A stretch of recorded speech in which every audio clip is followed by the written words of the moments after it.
The Lord is the strength of my life. Of whom shall I be afraid? When the wicked, even mine enemies and my foes, came upon me, they stumbled and fell. Though a host should encamp against me, my heart shall not fear. Though war should rise against me, in this I will be confident. I've got a promise. Turning back is not an option. There's a calling on my life, and I'm not about to drop it. I got this. For this I was chosen. The final word over me was spoken before I was born. I have a purpose that goes far beyond what I want, what I feel, what I see, and what they say cannot be. With God, all things are possible. And when my desire aligns with the divine, I am unstoppable. In this, I will be confident. Of course the climb is hard. I'm not surprised. The dream is difficult by design to make sure I rely on His might, not mine. His plan, not mine. His hand, not mine. My assignment was conceived in His heart, His mind. And the blessing ahead will always be greater than the battle behind. So this is not the time to compromise or entertain 1,000 lies and a million reasons why I can't, or it won't, or it's not, or I'll never. I've heard it before, so shut up, devil. God didn't say He'd make it easy. He said He'd make me better, make me strong, and give me grace to carry on. No matter what the opposition, I only need one weapon. I have the faith to overcome. In this, I will be confident. I'm too close to quit, and the stakes are too great for me to hesitate. So whatever it costs, whatever it takes, I'll keep coming. I show up, take the shot with my hands shaking. The fear is real, but it won't break me. God will not fail me, nor forsake me. I'll keep coming. I'll step to the battle like it's already won. Like I got the enemy on the run. I speak and believe like it's already done. In this, I will be confident. He made me a promise. He gave me a calling. I know that He's able to keep me from falling. I focus my hope. My excuses are gone. The moment to prove the power of God has come. He made me a promise. He gave me a calling. I know that He's able to keep me from falling. I focus my hope. The past is gone. The moment to prove the power of God has come. In this, I will be confident. The time is now. The odds are long. The haters are loud. The pressure is on. But devil, you messed with the wrong one. I got my sling. I got my stone. And in the name of my God, I will overcome. In this, I will be confident.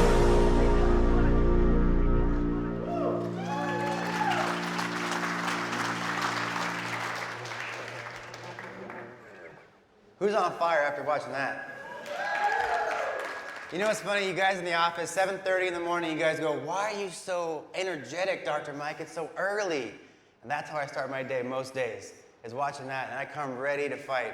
I want you guys to start off by saying, not today, Satan. Look at it. I came ready.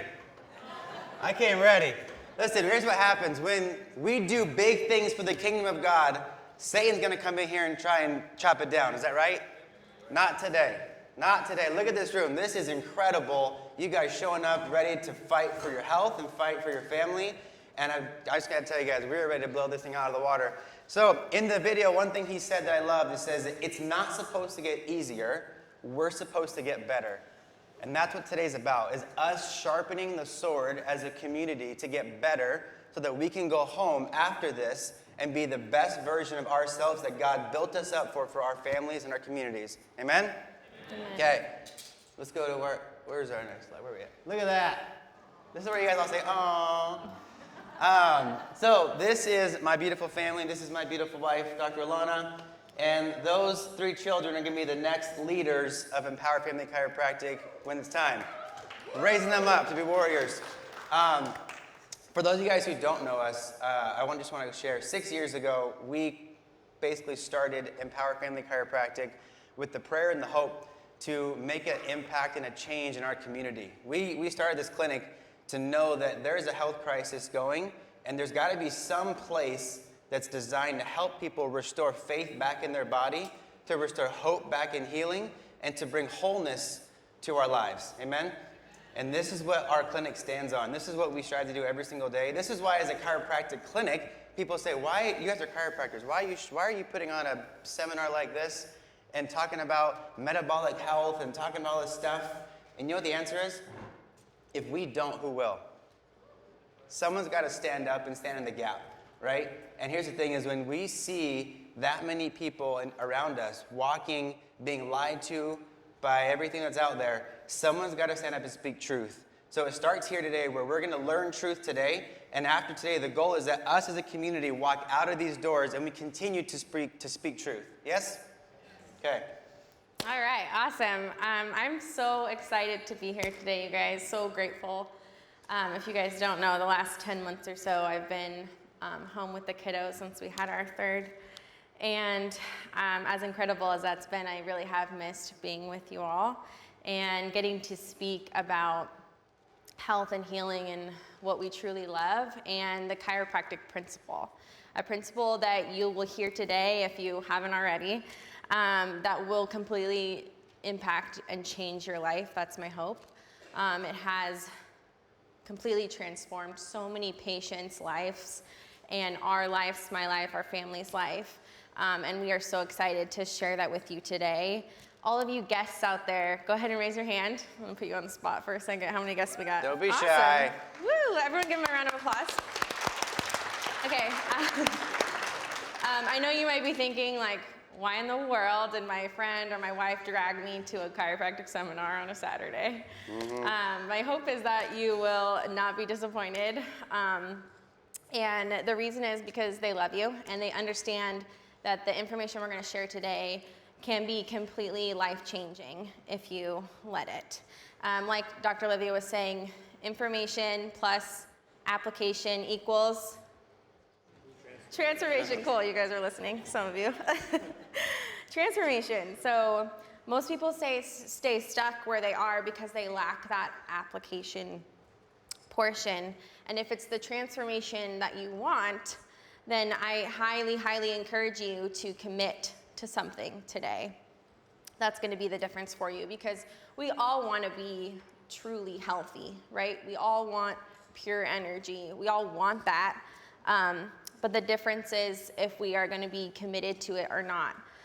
So just like every sports team in the beginning of the season wants to win the championships, right?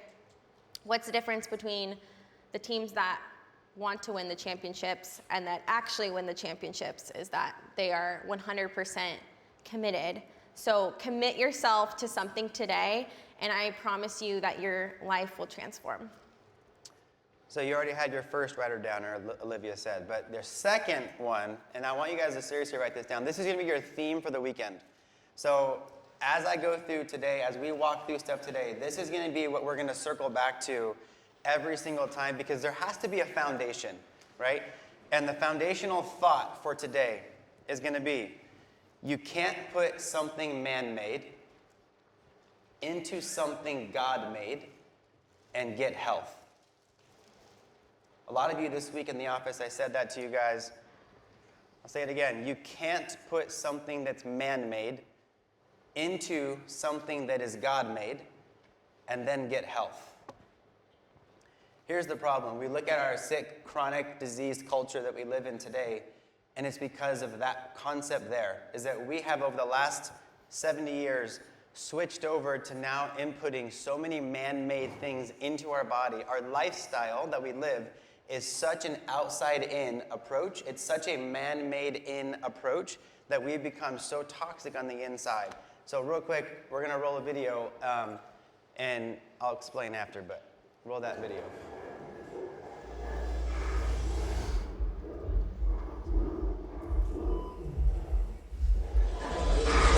Just came in, heart attack. 5'9", 300 pounds, 32 years old. How the hell does that happen?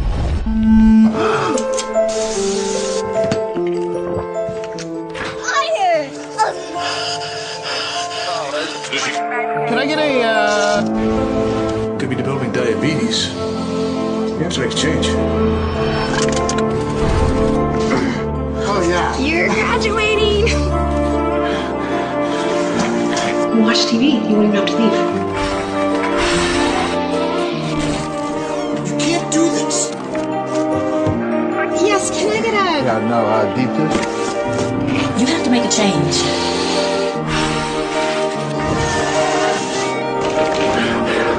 Good job, Jim. You got an A+.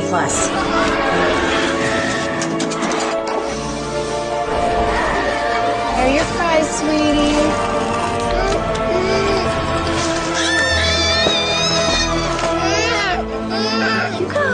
I still can't believe you give this child French fries. I know, but it's the only thing that'll make him stop.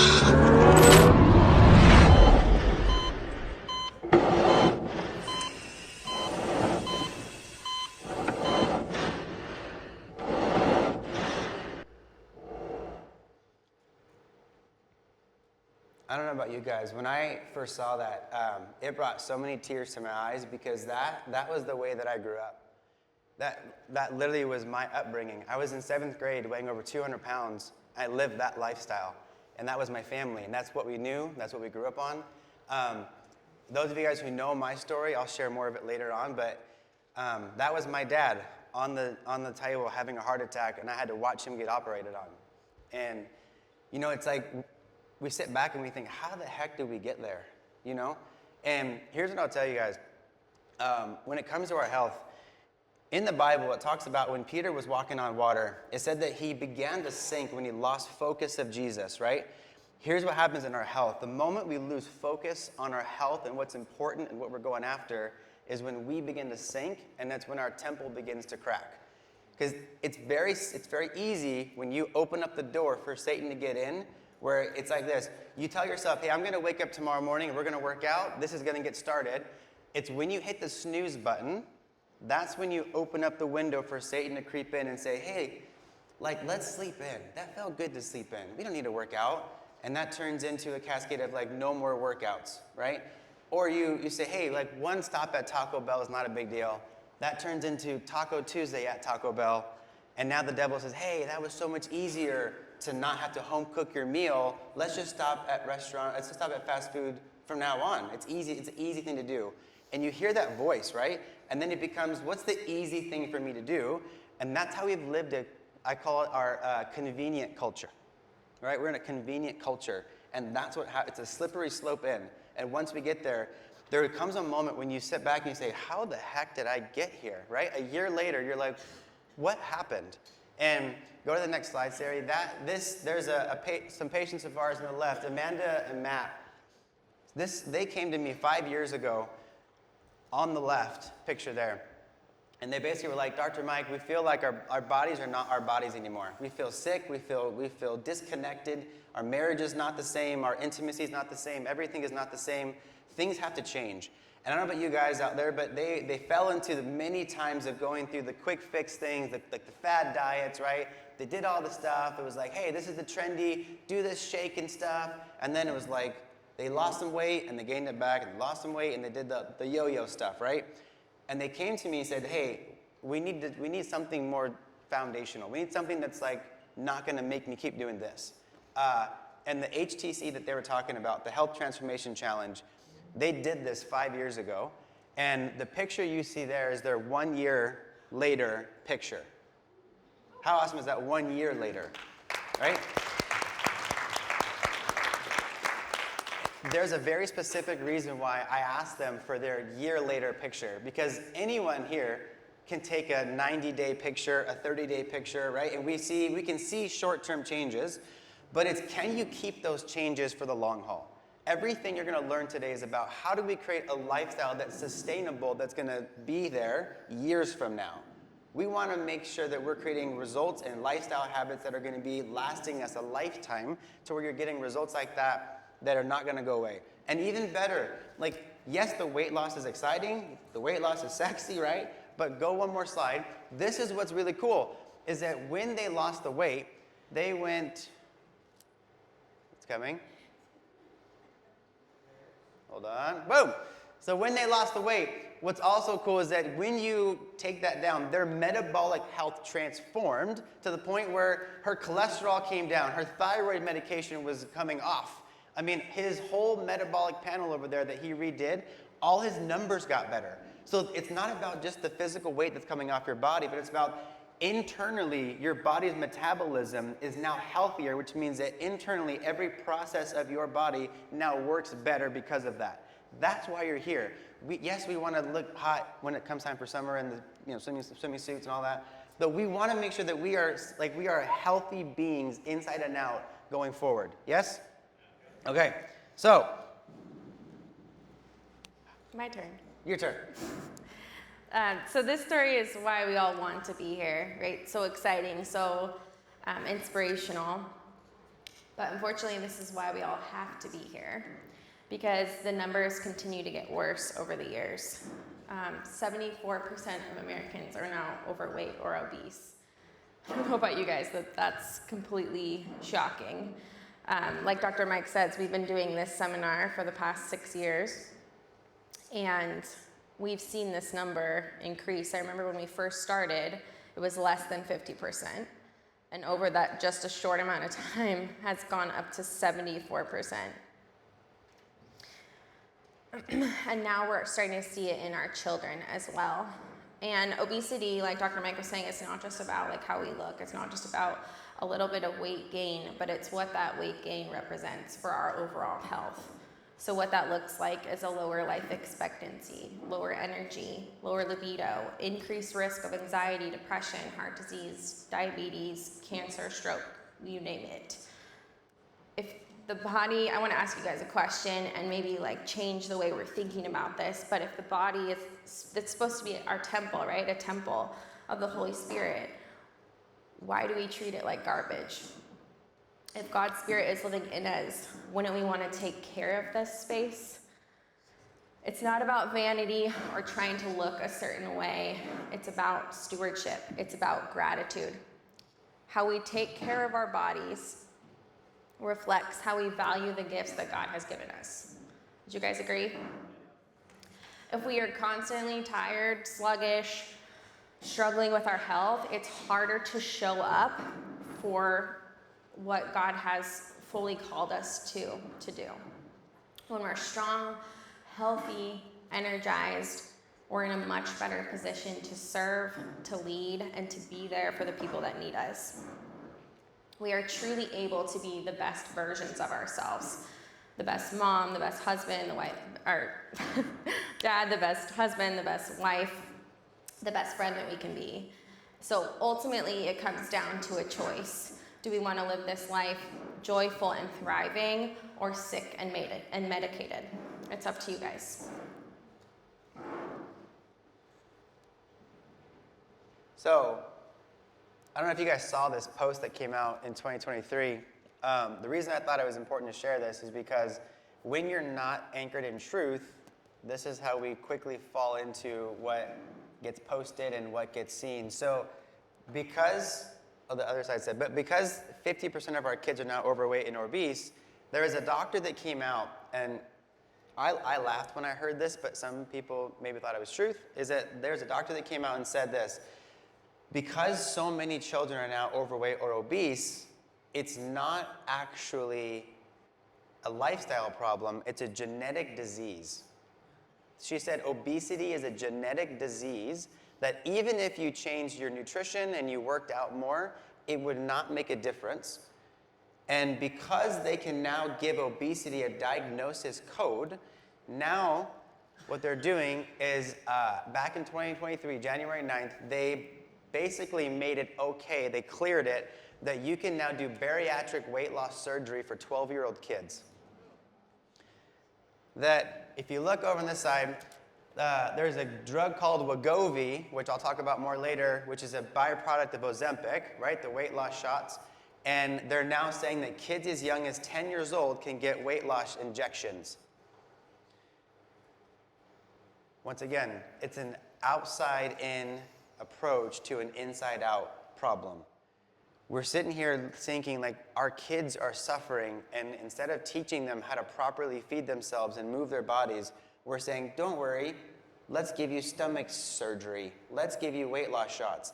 How about we teach our children foundational habits of how to live and what goes in their body and how to move themselves? Does that make sense?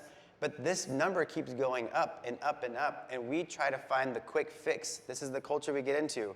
And this is why we have to wake up to be able to make sure that that's not an okay thing. Is that, you guys on the same page here? That, when I saw that, I was like, this is a disgusting thing that we have to wake people up to. Go one more, Sari. All right.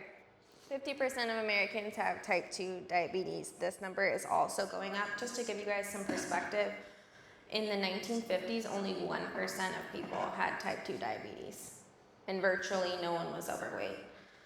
They actually had to change the name. So originally it was called adult onset diabetes, and they had to change it to type 2, because why? Kids started getting it, right? And now we see an increase in this as well. 38% of teens are either pre or full type 2 diabetic. So the reason why our health outcomes are getting worse every year in the US, and something that I think is really important for people to understand, is that as a culture, we are laser focused on symptoms and laser focused on how to treat those symptoms. If you look at our healthcare or sick care, which is what it actually is in this country, we have over 100 different specialties that we've sort of made up, and it seems like the more we specialize in healthcare, the sicker we're becoming as a country. We've bought into this system that, you know, values specialization, but where has that gotten us? We have the worst chronic disease epidemic and life expectancy of any high-income country in the world.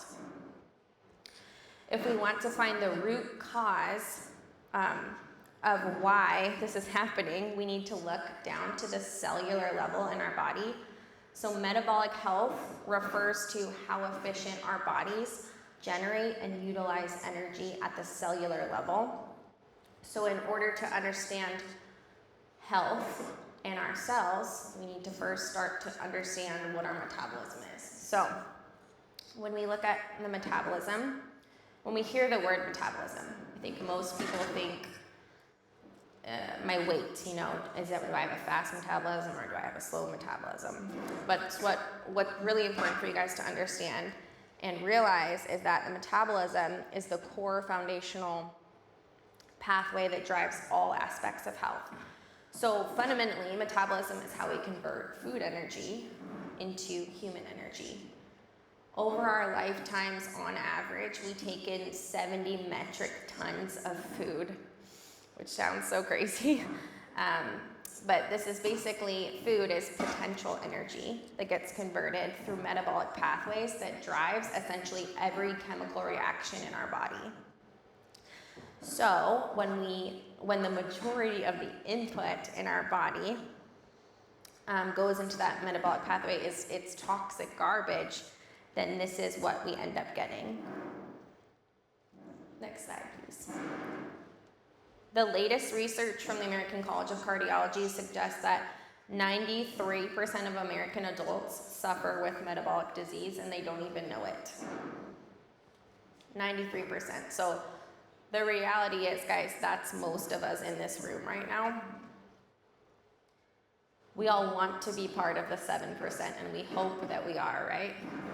But we actually need to act like we're the 93 so that it pushes us to make the changes every single day that we need to commit to making, and that we never become complacent. Because the moment we become complacent and think that we'll never be part of the 93 is the moment that we are. So what does it look like when we have a suboptimal functioning metabolism? This is what it looks like. High blood pressure, high cholesterol, cancer, ADHD, infertility. Hundreds of thousands of children are prescribed antidepressants each year. 25% of women have PCOS. 40% of 18-year-olds have a mental health disorder. Autism is now 1 in 36. In the United States, 84,000 young adults ages 15 to 39 are expected to be diagnosed with cancer this year. Everyone in this room can either relate to something on this list, or you know somebody that has one of these or more than one. But unfortunately, if we walk into a medical doctor's office with one of these issues, what is their answer for us? Yeah, two things, drugs or surgery. It's a very, like Dr. Mike was saying, outside-in approach to an inside-out problem. When your metabolism is not working properly, it is essentially creating dysfunctioning cells in your body, and this dysfunction leads to disease. So the reason that the spectrum of metabolic disease is so vast is because we have over 200 different cell types in our bodies. So if there's one cell type that's dysfunctioning, it's going to present very different than another cell type that's dysfunctioning.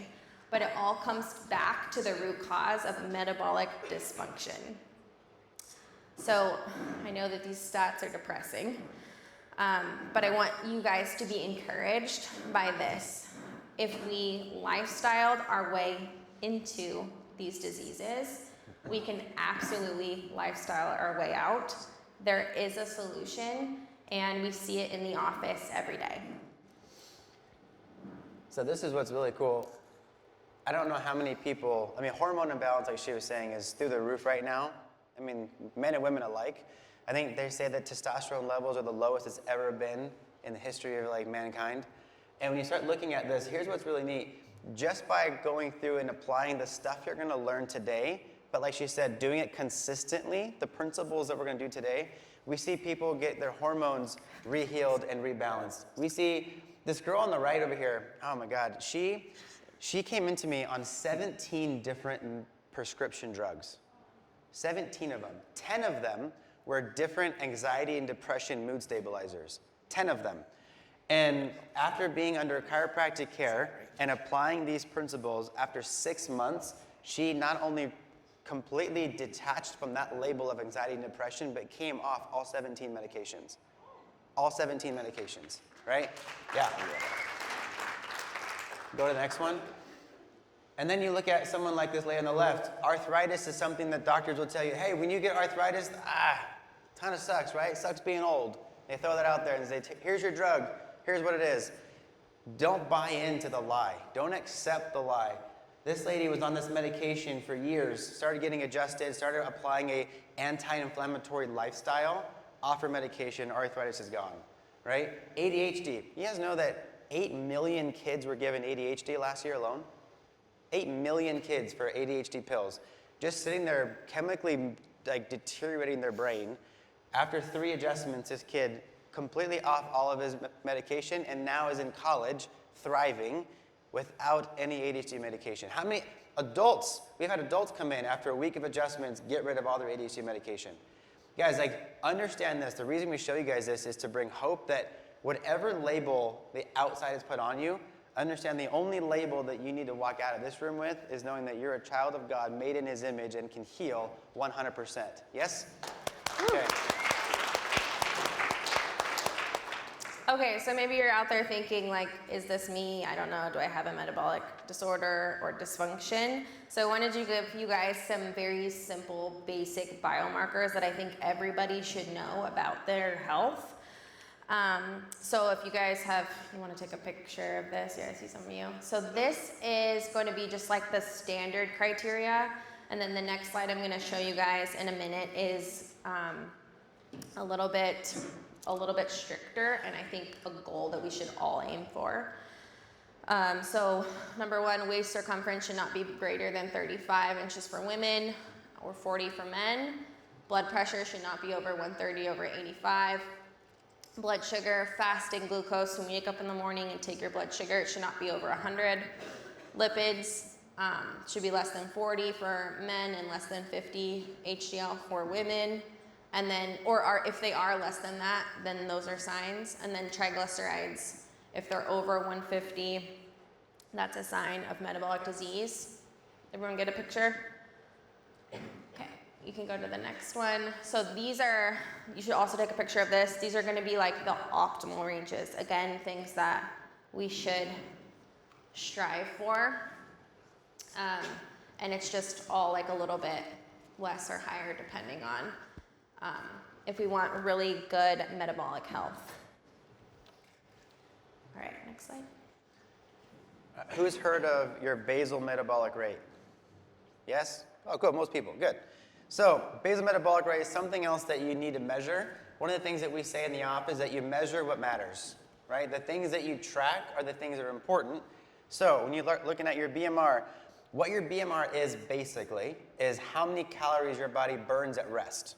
So if I wake up in the morning, I don't do anything all day long, my body's going to need to burn X number of calories just to survive, right? So here's the idea. The goal is, how do we get that number as high as possible so we can burn fat while we sleep? How do we burn fat and burn calories while we do less? Who wants to do that? If your hand's not up, you're a liar. Here we go. So the reason I put the furnace on is that we want to get the furnace as hot as possible. We want our internal furnace as hot as humanly possible so that we can keep this thing running. So when you start looking at your BMR, what we're going to walk through is how do we do that? How do we get your body's ability to burn fat working more efficiently? We'll say that. How do we get working more efficiently? And I know that, like I was telling you, I grew up a certain way, and I thought at one point, I was like, maybe my BMR is 0. Maybe I just don't have a metabolism. This is why I'm so heavy. And maybe you might be here thinking, maybe God forgot to give me a metabolism, and that's why I'm having a hard time. That's how I felt. But when you start to look at this, here's the simple key, is that the more lean muscle mass you can put on your body, the greater that number will go up, okay? The lean muscle mass to fat ratio, and this is why it's so cool. They were talking about the in-body scanner earlier, right? What the in-body scan does is it actually measures what is your lean muscle mass, what is your fat mass, and it gives you your BMR number. So if you're like, how do I even find that number? This is why you should do the next level of the challenge, because you get 2 scans to know what is my number, and you can track that along the way. But the idea is this: you want to increase your lean muscle mass, you want to decrease your fat mass. And I always get this from women, and I don't know why, it's always the same, but they go, Dr. Mike, I don't want to be bulky. I don't want to be too big. And I go, it's not that easy. It's hard. Do you know how many men would pray to have more muscle? It's hard work, right? You have to work hard to get this. But the idea is this: when you work out and when you apply, again, we're going to go through nutrition today, we're going to go through fitness today, we're going to go through so many different pieces of the puzzle. But when you go through these different lifestyle things and you can reduce your internal inflammation and you can start adding things in to increase muscle mass, you start to tip the scale the right way. Now you become a fat-burning metabolic machine, right? That's what I think everybody wants that. Yes? Okay. Louder. Good Lord. Come on. Okay. So we want to create something called metabolic flexibility. Metabolic flexibility means that you can utilize fat as fuel and carbs as fuel. How many of you are terrified of a carb? I know, right? I know for me, I remember growing up thinking, again, I lived on carbs. I'm Italian, so all we ate were carbs all day long. And then I got to a point where I'm like, oh my God, I can't have a carb. If I smell a carb, I'll gain 5 pounds. It's not good. And the reality is that if you get your body to where your BMR is functioning high, you're metabolically active, what you can do is your body can utilize fat for fuel and carbs for fuel, right? You should be able to be interchangeable. Now, a lot of us think that I can't have fat because that makes me fat. Fat does not make you fat. The inability to burn fat is what makes you fat. Does that make sense? Right? Fat is so important for the body. I want to say it's 70 to 80% of our brain is literally made of cholesterol and fat. The majority of breast milk that we feed babies is mostly fat. Fat is an essential thing for our body. Fat does not make us fat. We need to get our body's metabolic system working to where we can utilize carbs and fat well for fuel for our day. Yes?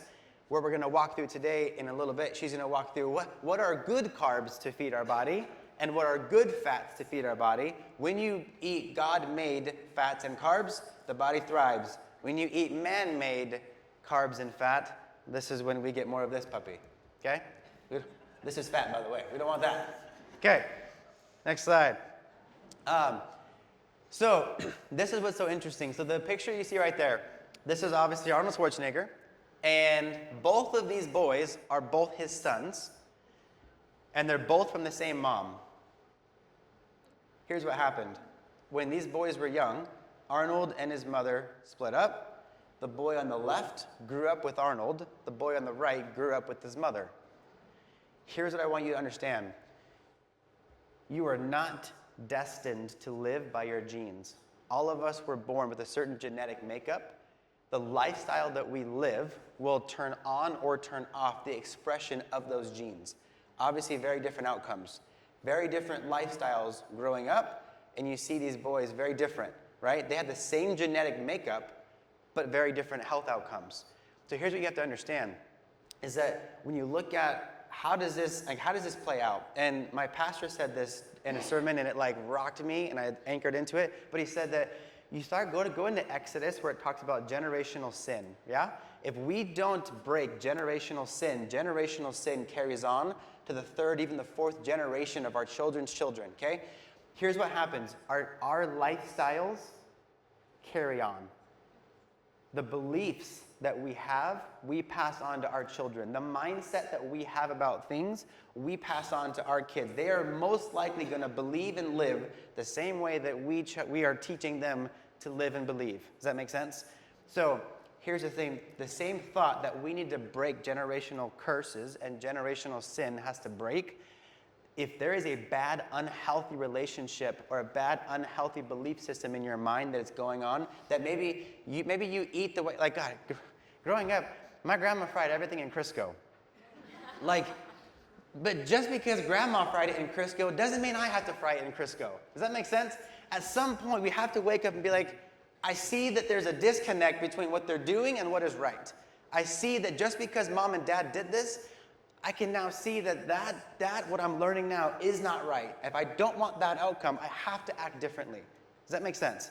So we have to get our minds to the place where if that is you, and if there's a place, like for me, I had to be the one to break the chain.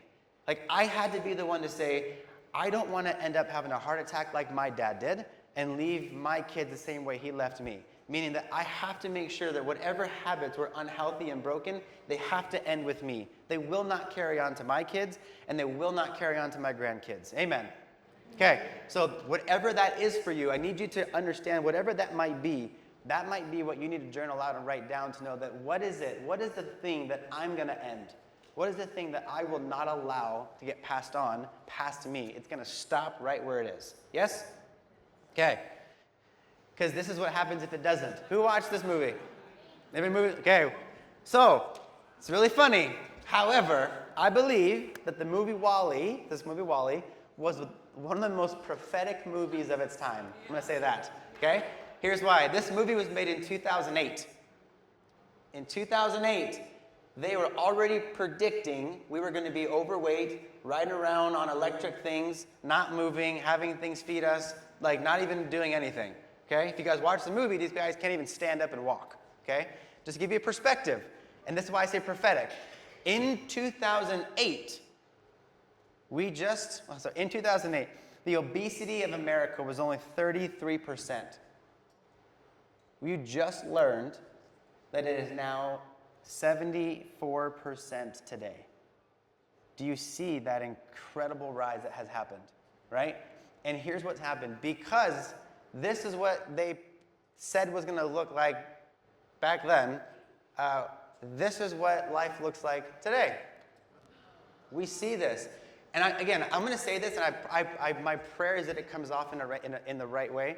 But when we took our family to Disneyland a year ago, I saw an elderly person with his family needing to go get one of the scooters to go around Disney, and there was no more scooters available.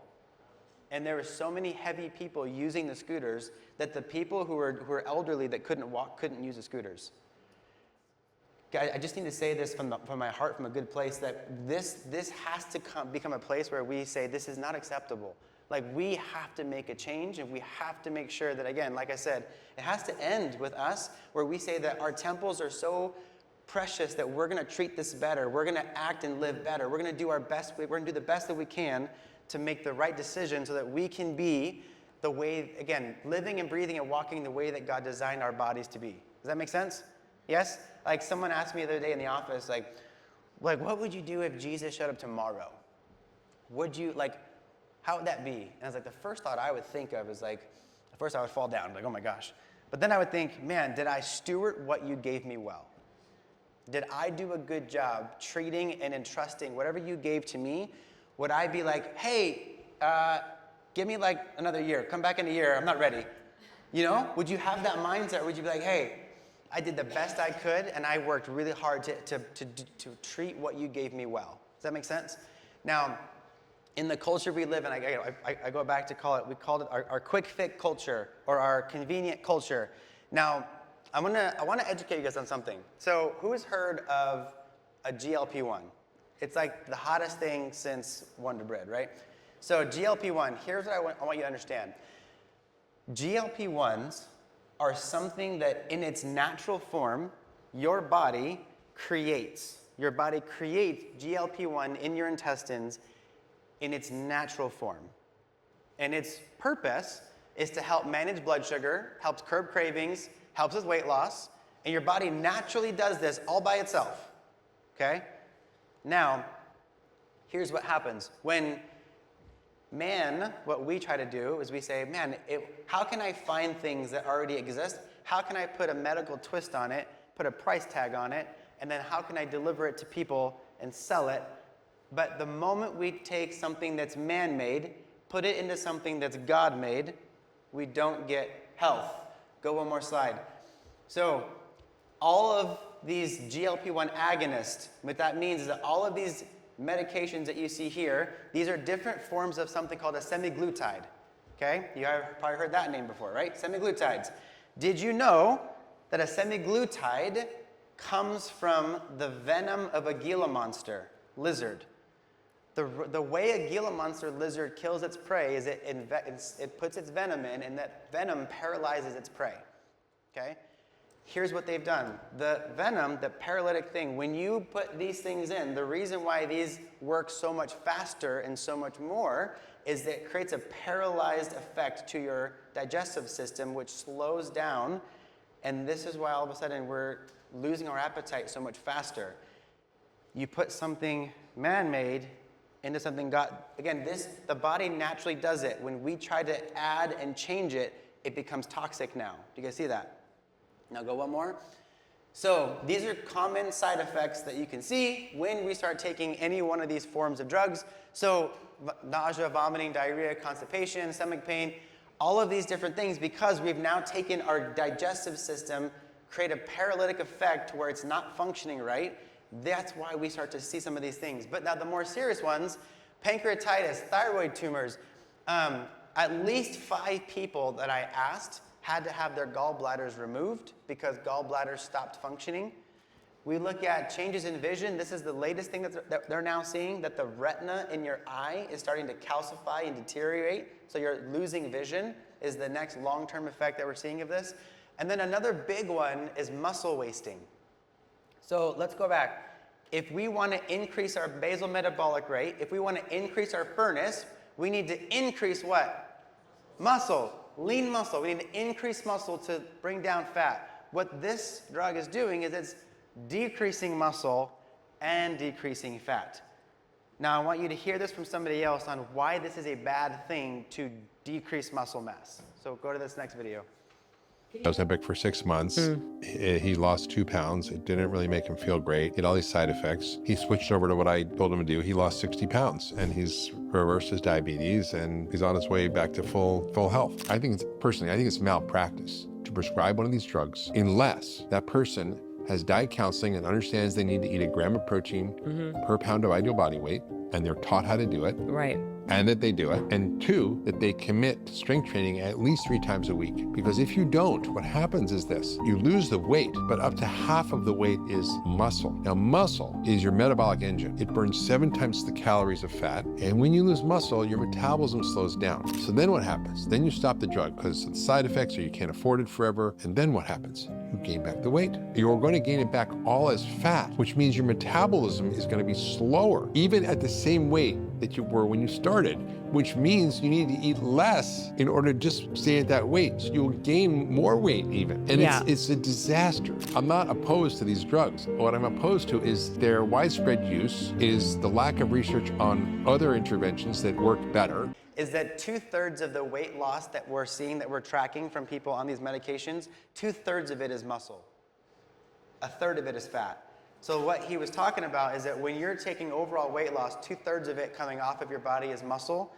Then what the problem now is that when you come off of it, some people will say, hey, I'm just going to do it for a little bit, get a head start, and then I'm going to change. Well, you've lost so much muscle that now when you put weight back on, you're adding fat back on. And there's this big issue that's happening, right? Like, I wish it was that easy that we could just, that would be the case. The problem is that it's not that easy. And that when you start to look at this, here's the thing, I'm just going to encourage people to think twice. I'm going to encourage you to think, like, is there a way that we could do this, achieve the same result without having to go through these things? And when you start looking at it, what multiple doctors have said is that it becomes, they're now calling it a forever drug because it's something that you're going to have to take forever. It's something that you're going to have to do to sustain the same benefits as long as possible. And it's not cheap. This thing, on average, it's like $900 to $1,300 a month to get these drugs. So here's what I want you to see. Can you do the same thing, but do it naturally? Can you utilize what God has already given you in your body and then do the same result? So I want you to hear Paula's story, because this is someone who, again, came in and achieved the same thing, but just applied these principles. But again, the key is she was just consistent in applying them. So play Paula's video. Over the 4.5 years that I have been here, I have been able to develop the best life I have ever had. And I don't care. I'm 61 years old, and I wish I would have known all about this a long time ago. But I have lost over 50 pounds over these years. I've let go of every medication, from low cholesterol, or high cholesterol, bone medication, antidepressant medication. I'm not on any medications now. Hallelujah. I am so healthy. I love it. Like, the doctors don't even need to see me anymore. And I feel great. I can do things that I couldn't do before. I used to be concerned because my back would go out all the time. Now I can live freely and enjoy life like I've never in my life. Go one more slide. This is Paula from when she started to where she is. You can clap for that. That's pretty cool, right?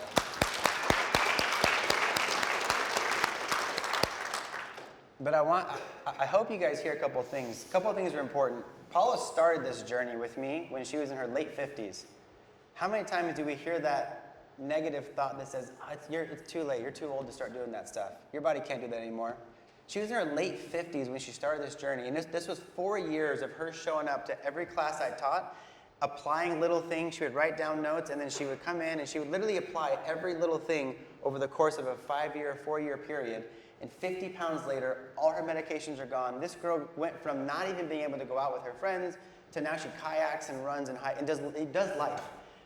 This is what I'm talking about. When you steward the body the way that God intended you to steward the body, you and all of us should be living divinely abundant for our whole life.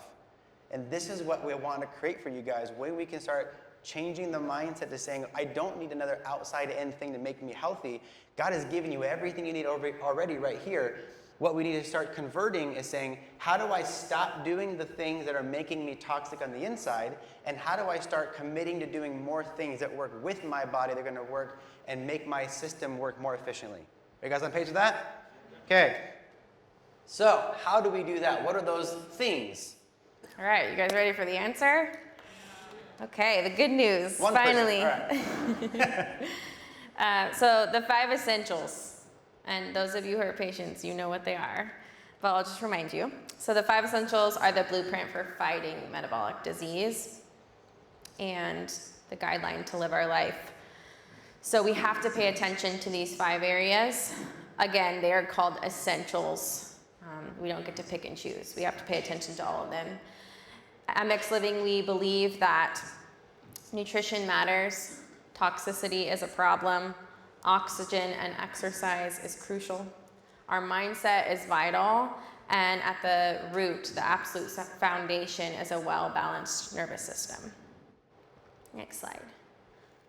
All right, so when it comes to your metabolism, we absolutely cannot ignore nutrition and what we are putting in our bodies. So our goal is to understand how proper nutrition can enhance our metabolic health, boost our energy levels, and help prevent chronic disease. It is the substance that fuels our metabolism. So there is a ton of information out there when it comes to nutrition and diets and fads. Has anyone ever been like overwhelmed with all of it? No, I'm the only one. Okay. Yeah, so I think we've all been there. I don't believe that there is one diet that's out there that's right for everyone, but I do believe that there are foundational principles that are right for everyone. And also, there are dangers in our current food supply in America that we should all be aware of. So that's where I'm gonna start with the top 3 dangers. So these are damaging our metabolisms and ultimately making us very sick. Food is supposed to help make us healthy. It's supposed to be the building blocks that we give our body to help build and repair our cells and give us the energy to carry out those processes that happen in our body.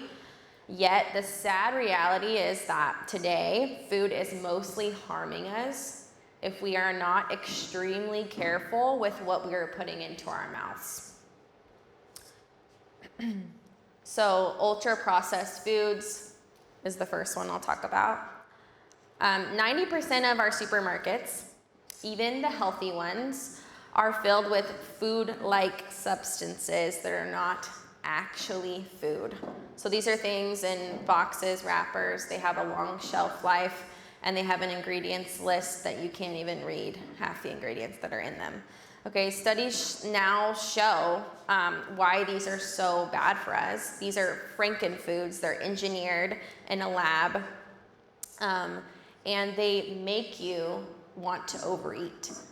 So studies show that people who eat ultra-processed foods eat, on average, over 600 more calories a day. And not because the foods that they're eating are necessarily higher in calories, but because those foods actually make them want to eat more. So they end up eating more, just like that one video talked about. So the food itself is always more beneficial in its whole form than in its processed form, right? So he used an example of like eating 12 steaks.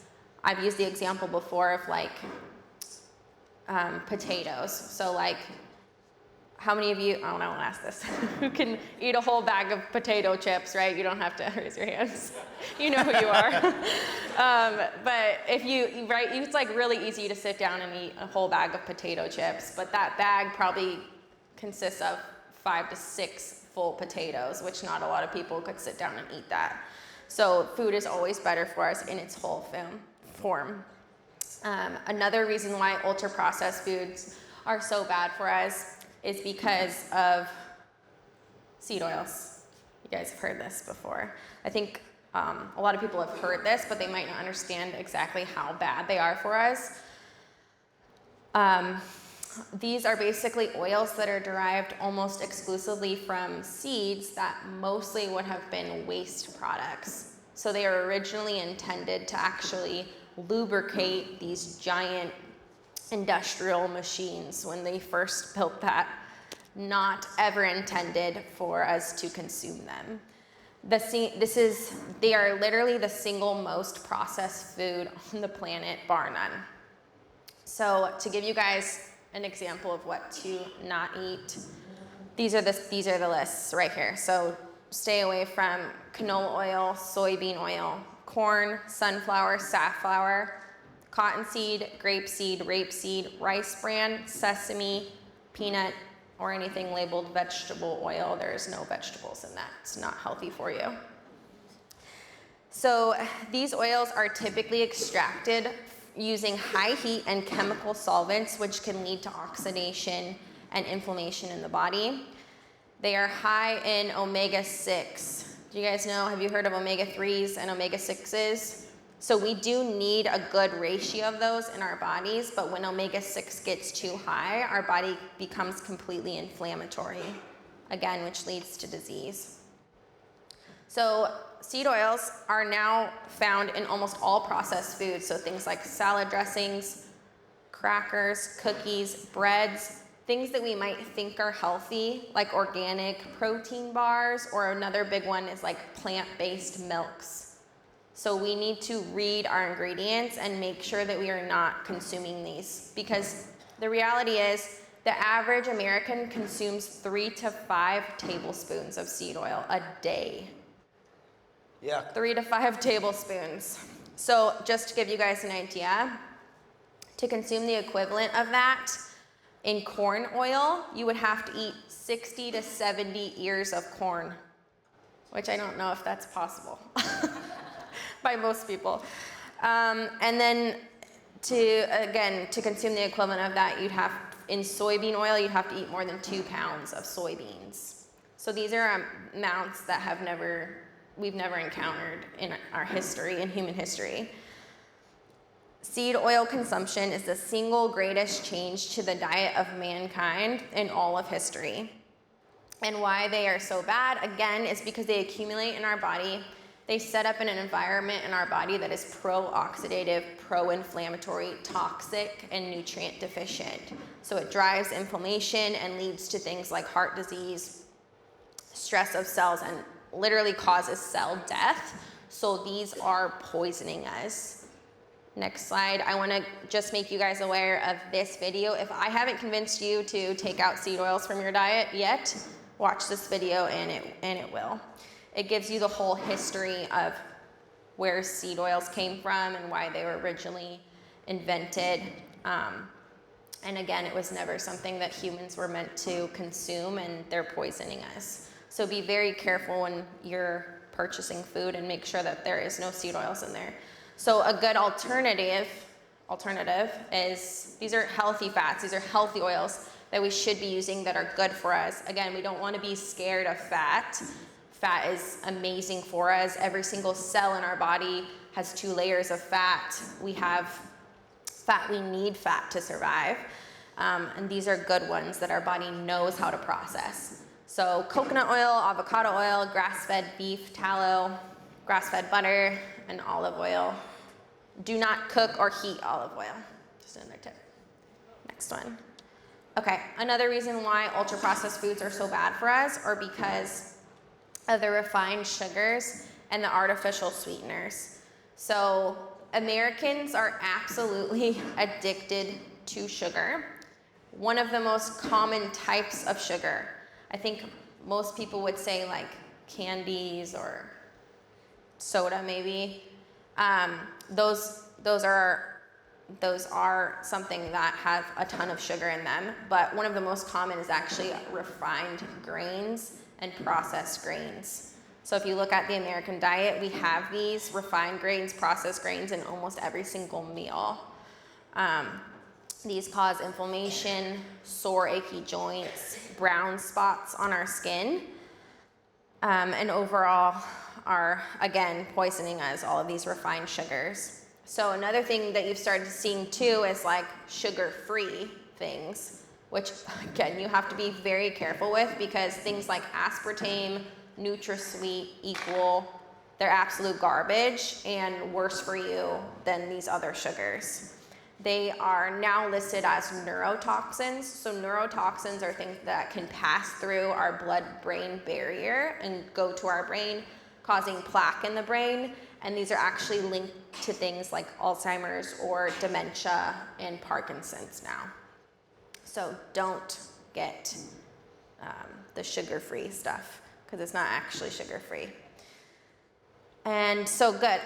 Another replacement here is, these are God-made sweeteners, right? We need to eat more God-made food, less man-made food.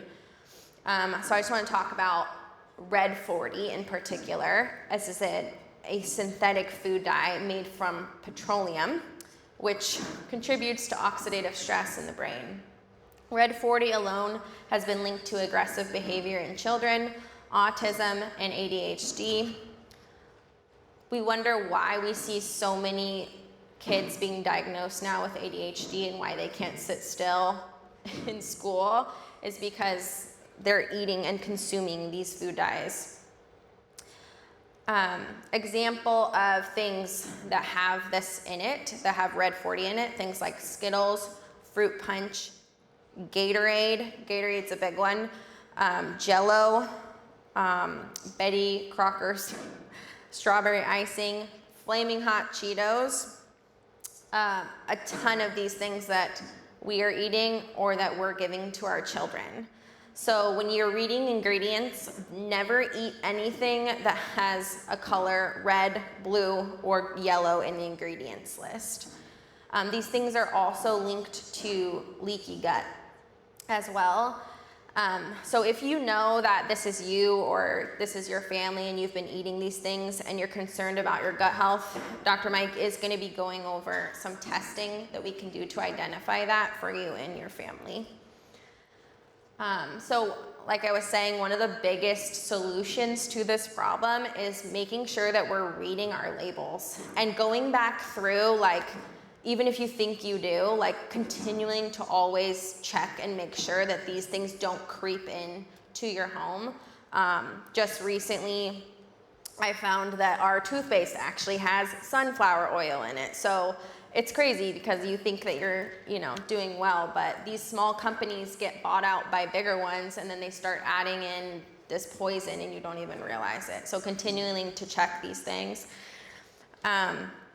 So when it comes to reading labels, a lot of times people are trained to just look at like the calories or the protein, the macronutrients, right? But what matters more is the ingredients in it. That's what I would argue. So making sure that you can actually read all of the ingredients that are on there. If there's anything on there that you can't pronounce, put it back. Probably shouldn't be eating it. The ingredients list the goal is to have 5 or less ingredients. So the ingredients list should not be super long. And again, make sure there's no seed oils or artificial sweeteners or dyes. If it is, put it back. There is always a better option that you can find, okay? Can I give a quick tip? Yes. Think about it like this. What if the diet you ate didn't even have a label? Like when you go buy a banana, there's no ingredient label. If I go buy a steak, there's no ingredient label. Does that make sense? Like the ingredient is just steak. Like if you were to go eat a food, a nutritional balance meals that didn't even have a label, it's just that's the food, that'd probably be like the best place to start. Yeah, just minimizing your packaged food in general and eating whole foods, absolutely. Okay, so next reason, or next danger that we need to stay away from are pesticides and chemical contaminants. I'm talking about our produce here. So conventionally grown foods make up 94% of food sales in the United States. So these are foods that are not organic, 94%. Conventional farming uses 1 billion pounds of pesticides per year in the United States alone, which these pesticides are known to cause damage to human and microbiome cells, which is our gut cells, and are linked to obesity, cancer, and developmental illnesses. So one of the key ones is glyphosate. And glyphosate is an ingredient in like Roundup and can cause damage to our DNA and actually cause cancer.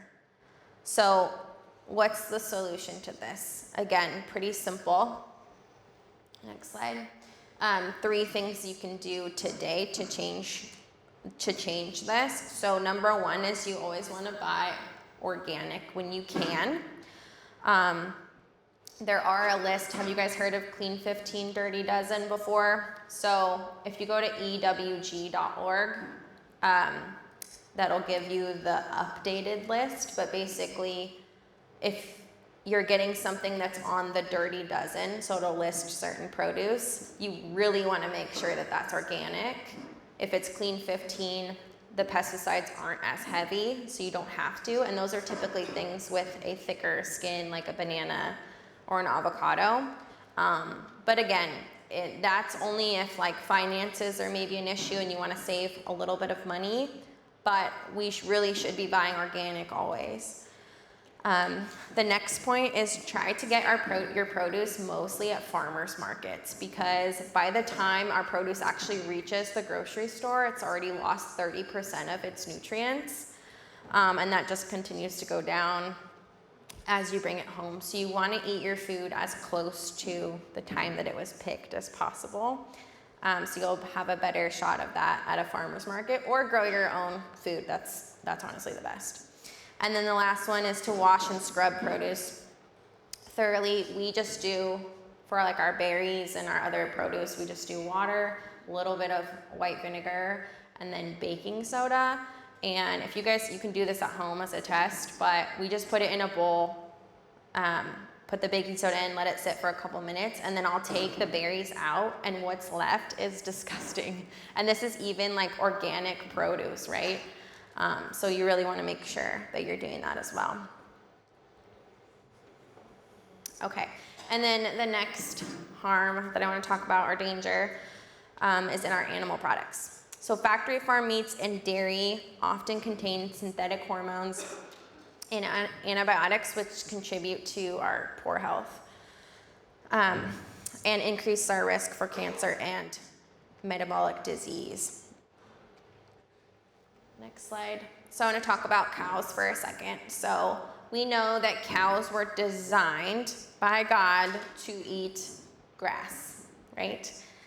They have 4 stomachs that are specifically designed to break down the cellulose in the grass. But what are conventional cows given to eat? Grains, yeah. Corn, soy, grains. And these are not whole, healthy, organic grains. These are conventional, non-organic grains that are sprayed with pesticides. And this is not their normal diet. So when an animal is eating something that's not their normal diet, it's going to actually change the chemical makeup of that cow, and then we're consuming that, which is going to change our chemical makeup overall. But the reason they do this, the reason they feed them grains, these processed grains, because they want them to get as fat as possible, as fast as possible, right? So the bigger the animal, that means the more meat they can sell, which means the more money. So we really want to be careful when we're purchasing animal products.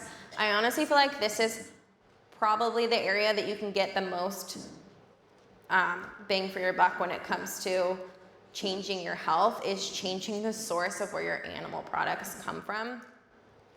So when we eat a regular grass-fed, grass-finished cow, the chemical makeup, the omega-3s to omega-6s, is a normal ratio, 1-to-1 or 1-to-4.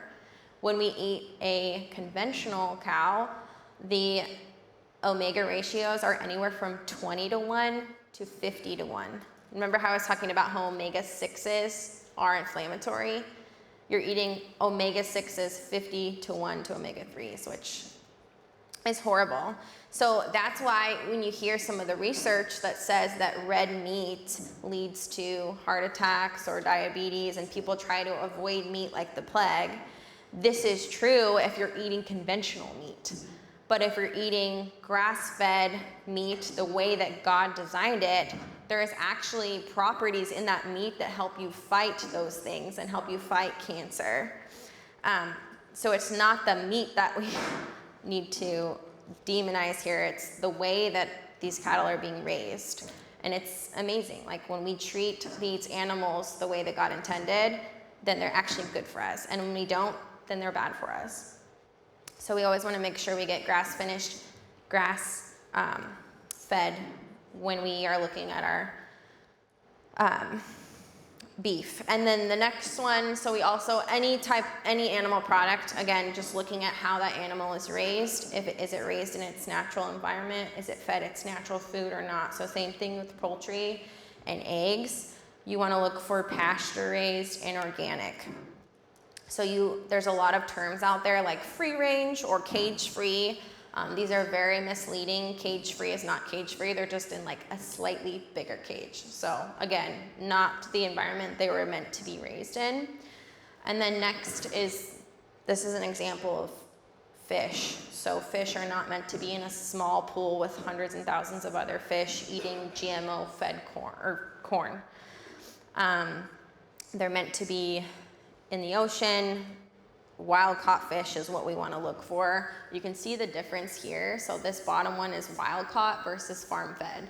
And you can see the difference just in the nutrients of like the rich color. That's what we need to be consuming, especially, again, if we want to avoid high levels of mercury and antibiotics as well.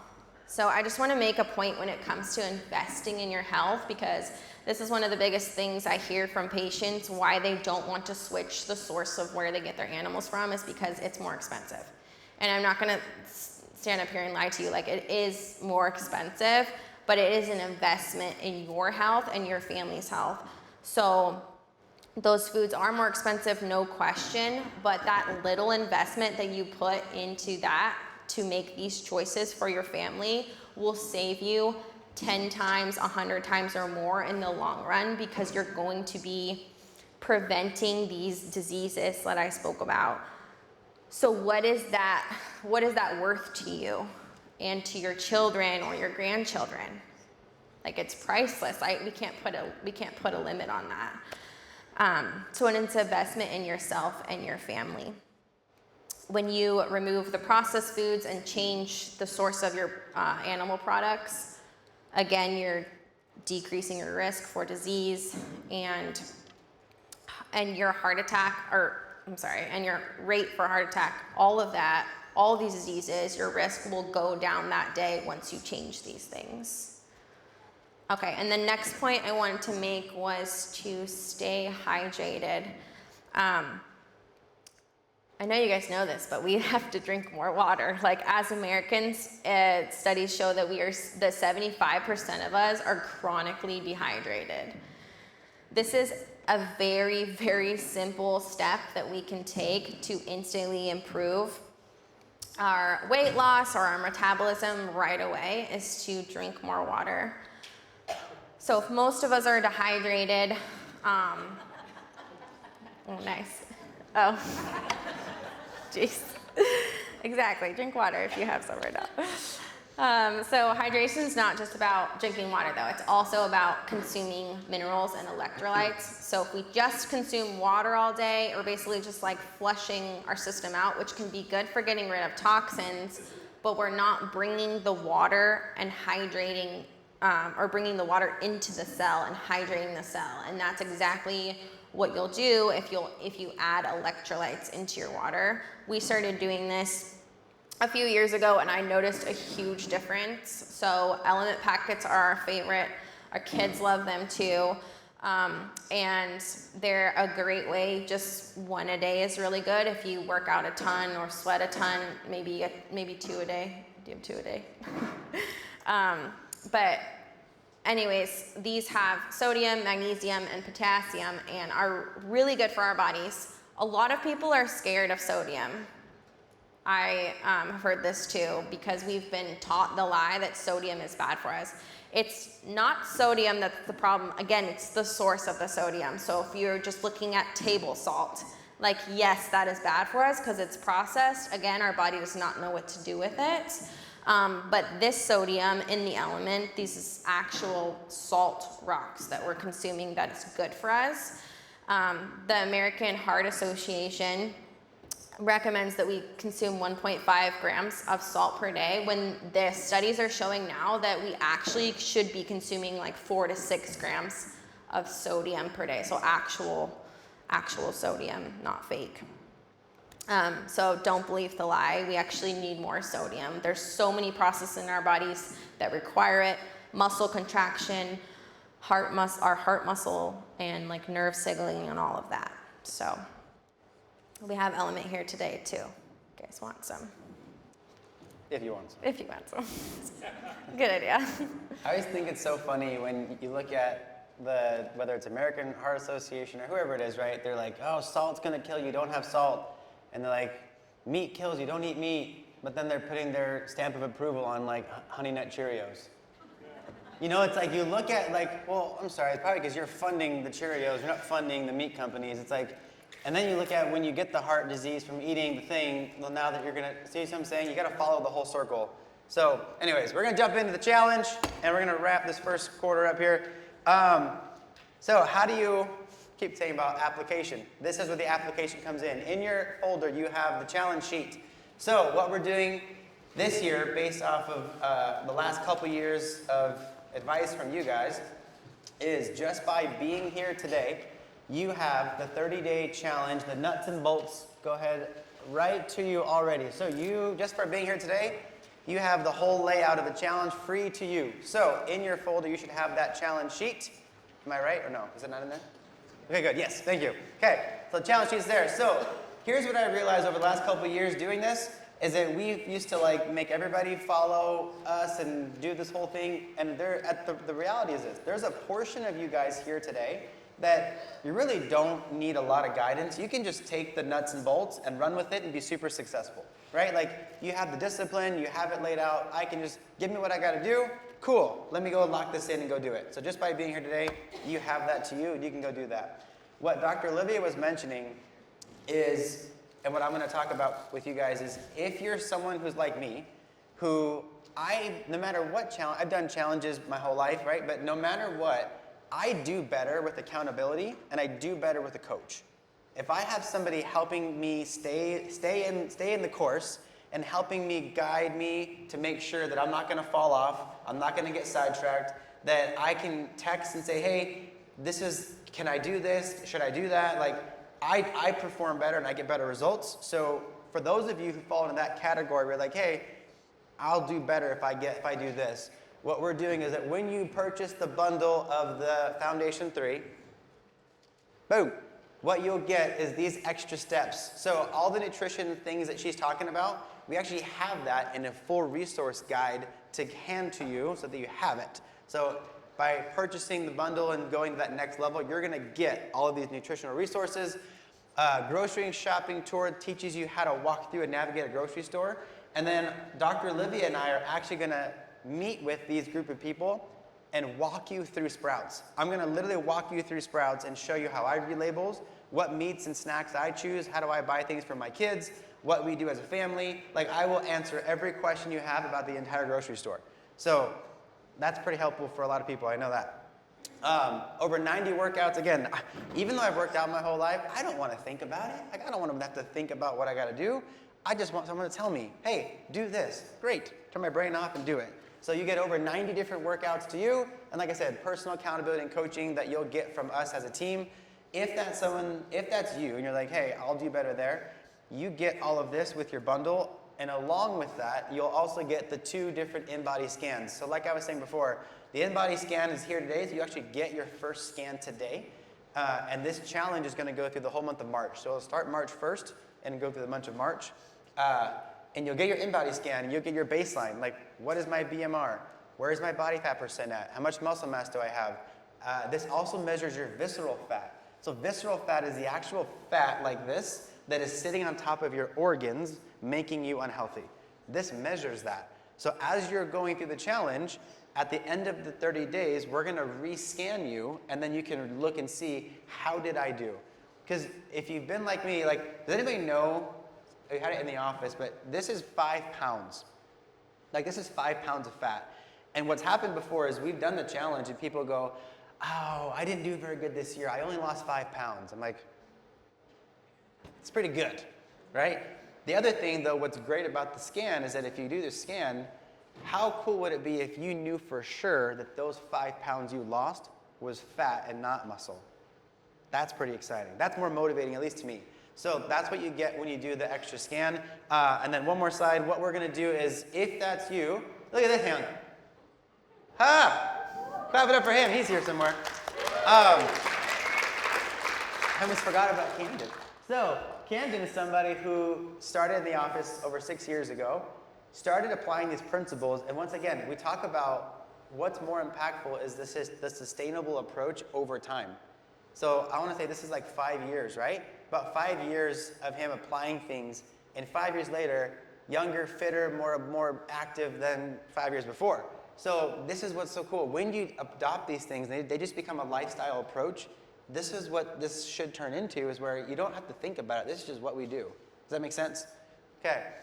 The kickoff night. We're going to do a kickoff night on the 26th. So for those of you who are doing the extra and you want the extra accountability and coaching, you come to the office on Wednesday the 26th, and we're going to have some light refreshments, and I'm going to sit down, and I'm going to walk you through how to make sure this is a bulletproof 30 days. To make sure that any questions you have before you start, I want you to be successful. So whatever questions you have, I'm going to sit there and I'm going to give my time to make sure that you are fully ready and prepared to enter into this next 30 days successful.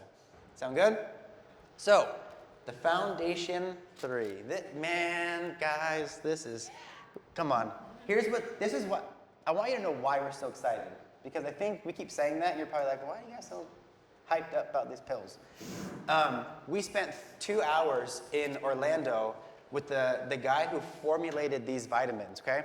And he has over 10,000 regenerative acres of land in Tennessee that he sourced all this from. So the problem is that when you're getting vitamins, they could be sourced from anywhere, and you really don't know the quality of what you're getting. These are sourced in Tennessee on regenerative farmland, and what's incredible is in these 3 bottles, they put over 20 different adaptogenic herbs in these 3 bottles, along with 11 different, I think 9, what's the next slide say? Along with these specific organs all through here. So this is what's so neat. When you say adaptogenic, here's what that means. The definition of adaptogenic says that it's something that works with your body to help you adapt to stress, balance hormones, and heal your cells. They work by regulating the body's response to physical, emotional, and environmental stressors, promoting a balance in the body. So here's why this works. If I give you a vitamin D, right? If I give you vitamin D and you take it, it's going to basically increase your vitamin D level. That's the goal, right? Well, what you take should be different based on what your body needs, correct? Well, here's what's unique about an adaptogen. An adaptogen, when you take it, it comes into your body, and whatever your body needs, it will adapt to what its requirements are, and your body will bring balance to what that is. Does that make sense? So that's why whatever this will do for you might be different for you and you and you. And these are like really, really high level stuff because there's not many things out there like this that can work individually on this level. So let's go through these 3 bottles so I can explain this more. First one, cellular health and longevity, optimize cellular energy, metabolism, and hormone balance. I think that's why you guys even showed up today. This is why we're here. So what's in this to make this thing so sexy? Go ahead. I know, I said sexy. Go ahead. All right, PQQ. First thing, so there's 9 clinically studied ingredients in this first one. PQQ is the first one. How many of you guys have heard of something called CoQ10? Right, we've heard of CoQ10. PQQ is basically the bigger, older, stronger brother of CoQ10. And what they've now found with this is that PQQ is one of the most powerful antioxidants that we have. They say it's over 10 times more powerful than a vitamin C, for example. PQQ is known to heal damaged mitochondria. Mitochondria, go back to 3rd grade science, right? Mitochondria is the little guy in your cells that is the energy. It's the powerhouse of your cell. So when we live a life that has lots of toxins, our mitochondria gets damaged and we have no energy, we feel lethargic. PQQ works on literally healing those mitochondria to help your cells become more active and more engaged. Then it also has links to improving mental health, so memory, focus, and mental clarity.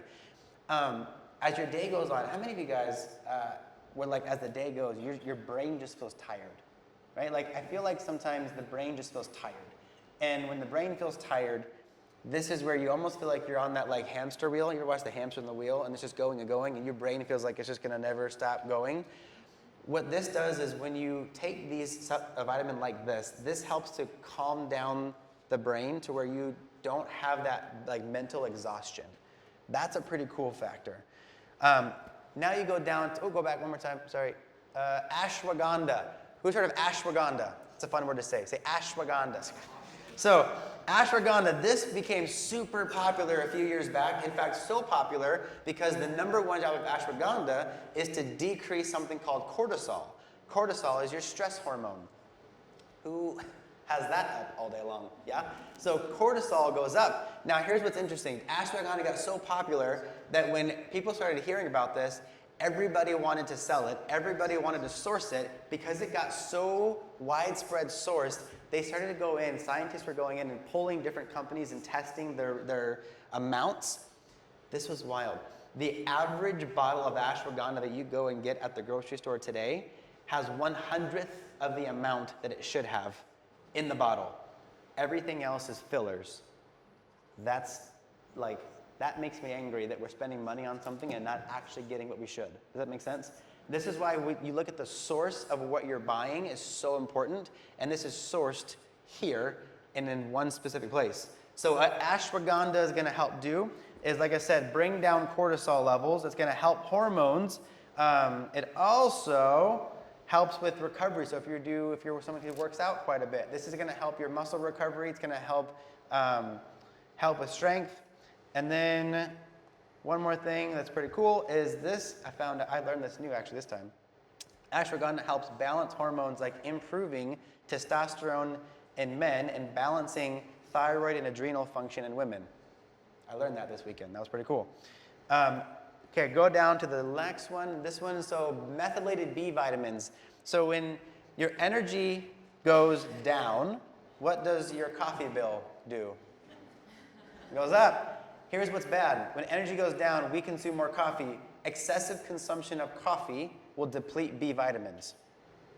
So the reason, have you guys heard like methylated vitamins now? That's a big thing.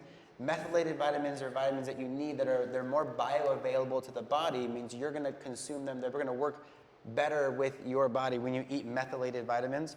So when you look at this, this. When you look at methylated B vitamins, this is what's going to help restore the energy pathways in your cells to make sure that you're not, like Olivia was saying earlier, and I've noticed the same thing, is that second cup of coffee you feel like you need in the day to get your body going, we haven't even needed that. I feel like I haven't needed any of that cup of coffee. And those of you guys in the office who come in the afternoon, there's not any less energy I bring. Does that make sense? Like, it's because these are supporting you on a more nutritional level to where you don't feel like you need that extra. Does that make sense? Super good stuff. Okay, the next one we're going to look at is going to be inflammation and immunity.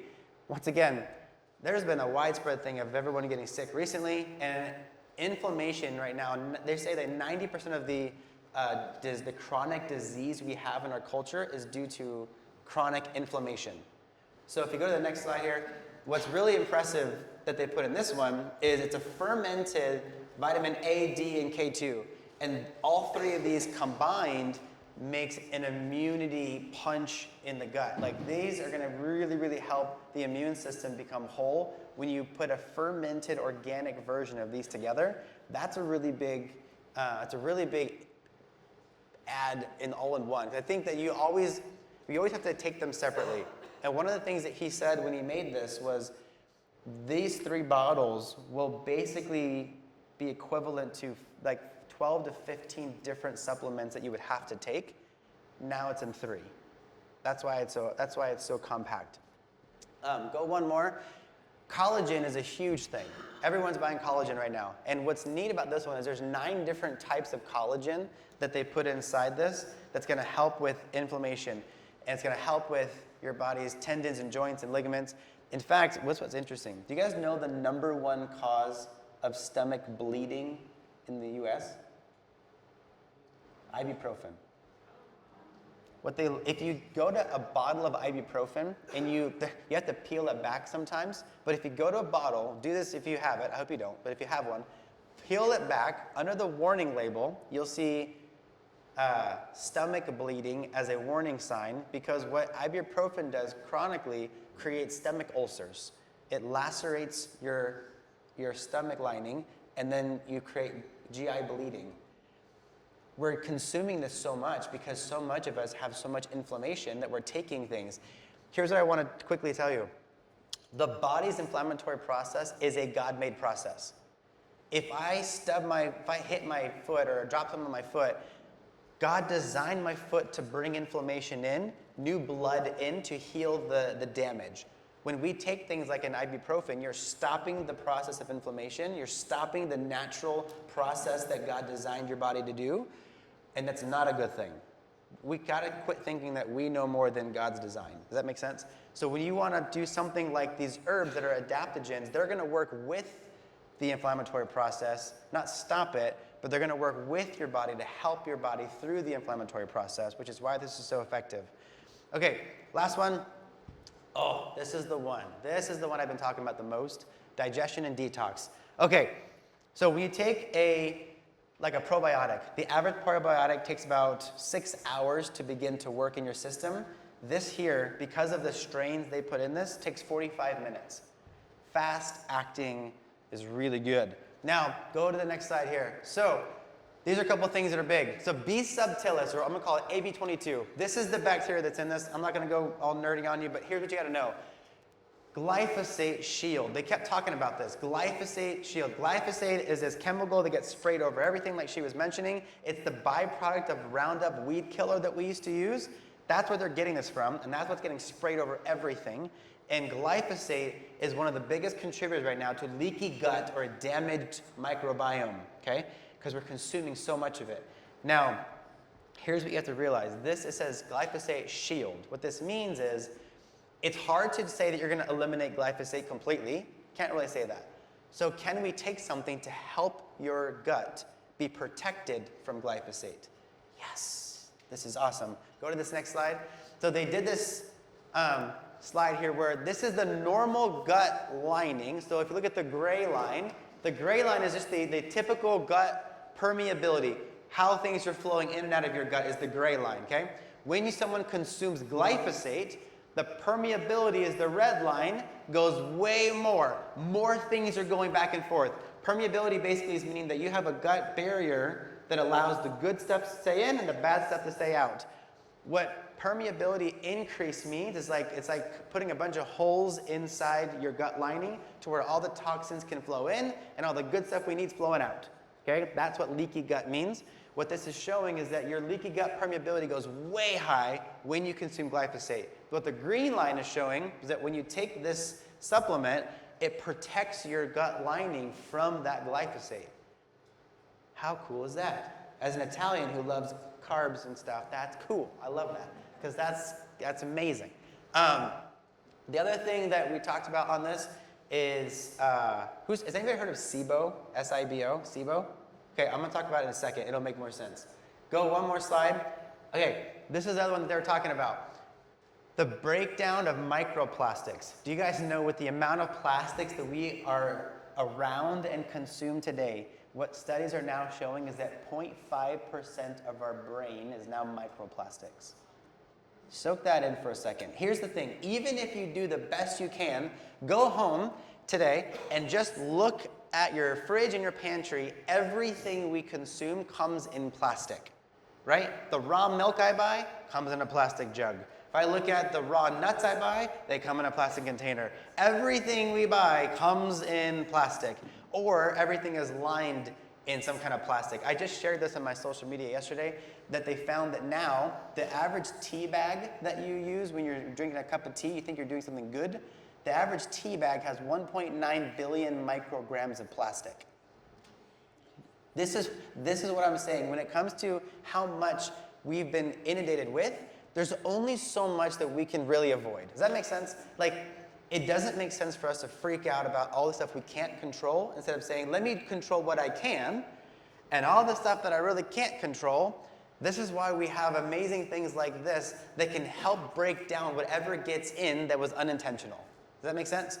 That's why I think things like this are phenomenal, that not me, but people much smarter than me have found things like this that we can consume to protect us and our guts. So that is the trio that is inside this bundle. So today what we're doing, like I said, we're launching it. If you come into the office normally, it's going to be $199. I asked the guy, actually, I said, with every adaptogen, every regenerative organ, everything you put in this, if I had to buy all of these separate, we buy grass-fed liver, and we eat liver capsules, if you bought everything separate, he said it would be around $500 to $600 to have everything separated. But what's amazing is Max Living, you only find this for our company. This guy only made this for our company. You can find vitamin D anywhere you want. These supplements are only found in our office, which is, I think, a blessing for us. But today we're doing 20% off, so it's $159. What I would recommend is, I think we brought, again, enough, but I would recommend getting 1, 2, or even 3 bundles to get you at least 60 to 90 days. Selfishly, I took 3 for my home, so Sorry, but here's the thing is that you want to get enough to help you guys out, right? So today what I would do is while you have the discount, take advantage of the discount today as we launch it. That's going to be just for this day, and as of Monday, it'll go back to regular. Okay, one thing I'm going to also, before we break, I'm going to add on is go to this next slide. As protein is one of the most commonly bought things that we sell at our seminars here. So as a bonus, we're going to add on, if you buy the bundle and you also want a protein today, we're going to increase the 20% to the protein as well. I just figured, listen, you guys buy it a lot, I want to add that in there. So that protein will be added along if you buy the foundation bundle. Okay, they talked about gut testing. I'm going to quickly do the gut test because I want you guys to understand this. January last year, I talked about this with some of you guys, but I was having a lot of gut problems, and as clean as I eat and as whole as I try to make my lifestyle, I was confused because I would eat, dinner for me would be like a grass-fed steak and some organic broccoli, and I would go to bed feeling pregnant and bloated and like I felt horrible, and I was like, what is wrong? I'm eating good foods. So we found this gut test that our company does that we are launching today, but I did this test, and it comes to find out that you have a large intestine and a small intestine. You should have certain bacteria in each one to break things down. Somehow, my bacteria were flip-flopped, and I had the wrong people fighting in the wrong areas. So when I was eating things, my whole gut was blowing up, and I was feeling miserable. But I did this test to find out why. Like Dr. Olivia said, it's like the X-ray of your gut, right? This is what I found out. The other thing I found out is that my body wasn't metabolizing fat. Remember when keto was really popular? I was like, cool, it sounds good. I'm going to do keto too. And again, I felt horrible. I felt sick so much. And it's because for whatever reason, my gut, I didn't have the right connections to break down fat. Over the years of me living a toxic life, my whole upbringing, I had damaged this enough to where I wasn't able to even break down like if I had a half an avocado, I would feel sick. So that was that bad. So then we did this test. I find these things out, and then go to the next slide here. These are the things that it like Dr. Libby was already telling you. When you do this test, it breaks down all of these different factors. And what's really neat is when you send in your stool, it takes a little bit of time for it to come back. And here's what I learned, is that before they send you the results back, they're testing your findings against certain properties to fix it. So for example, with me, they found that I had these bad bacteria that don't belong. Well, they were testing it against all different agents to see what would kill it. Like, is oregano going to kill it? Is this going to kill it? And then once they found out, hey, this is what's going to kill your specific bacteria, they sent back my results, and then I was able to go through and say, hey, this is the exact plan to fix your problem because we know what things will kill what you have. Does that make sense? Like, how cool is that? I was like blown away. So then go one more. So in the office, here's how this is going to work. You do this test. You buy the test today. Dr. Olivia will sit down with you and go over exactly what's going on. You'll get a full health history. You'll get the test to do at home. So you do this all by yourself at home. There's instructions on how to make this happen. And then you'll sit down and she'll walk through. This is exactly what's wrong. This is exactly how you fix it. Here's your protocol. Like, it's like plug and play.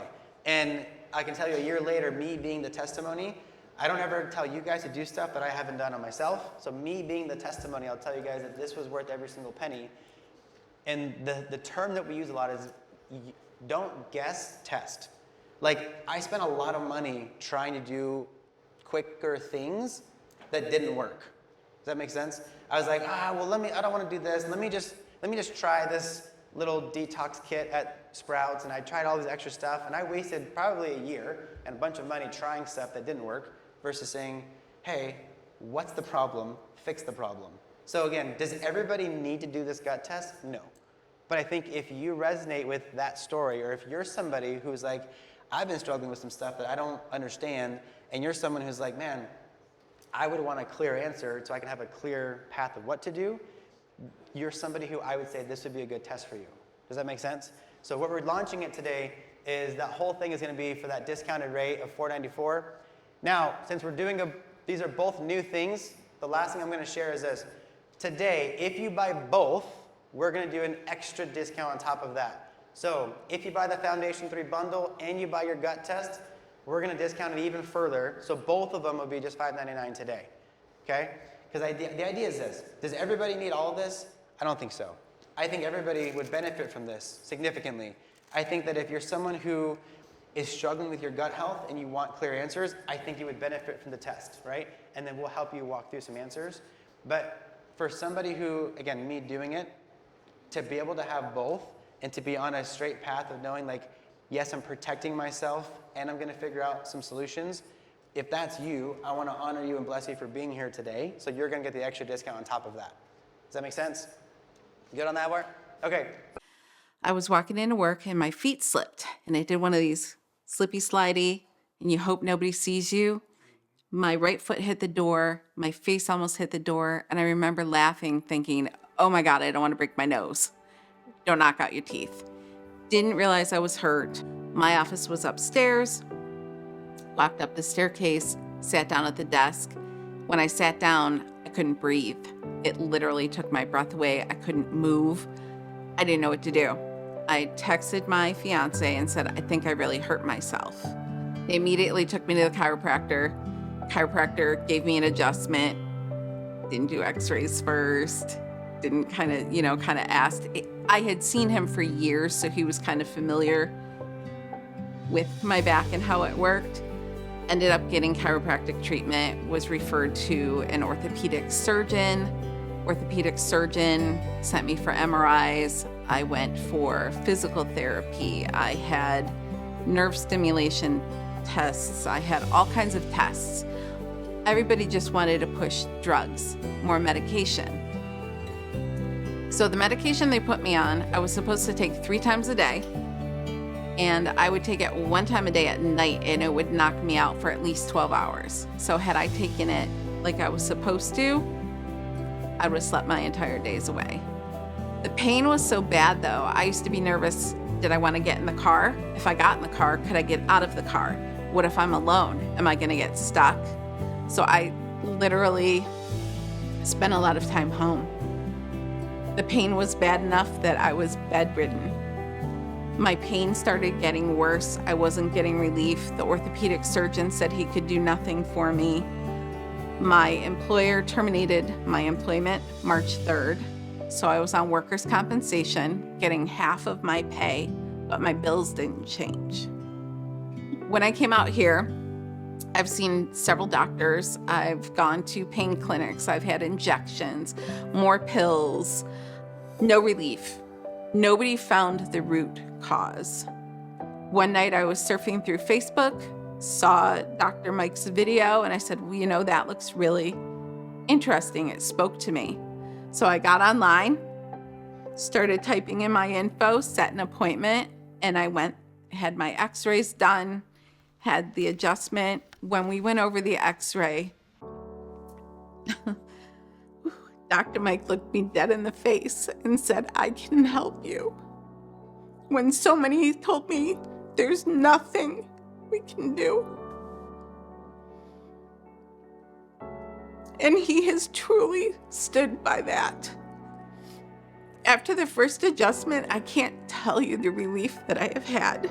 There have been times where the pain or just the lack of sensation in my leg has caused me to fall or lose my balance. I haven't done any of that.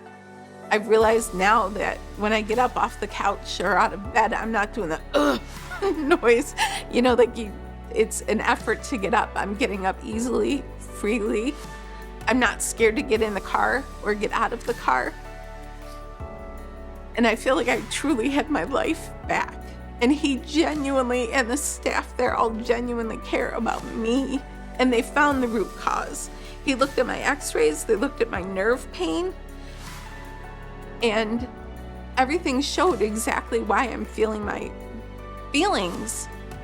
And it was validation that I'm not crazy, it's not in my head. And I've gotten movement back. The old Lisa's back.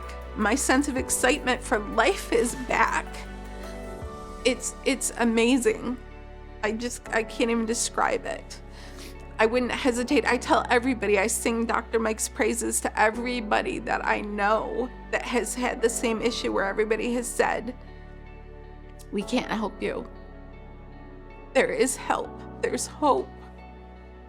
And I'm living it. But here's what's amazing. I'll just do my best to share it. Lisa came in on 15 medications and was just had a really, really rough, we'll say, life of doctors giving her different diagnoses and different labels and not being able to help her get to the root cause of her health. And after coming in and getting chiropractic care and us being able to pour into her, I think from a genuine heart of here's what's going on and here's how we can help you. I mean, is it too much to say that your life has been changed dramatically? Yeah. And here's what's amazing is that bag of bottles is now inside that box. If you guys have been to our office before, that many pills are now in there because of her applying a healthy 5 essential lifestyle that you guys are learning today and putting this to the test, which is amazing, right? So clap it up for Elise if you could.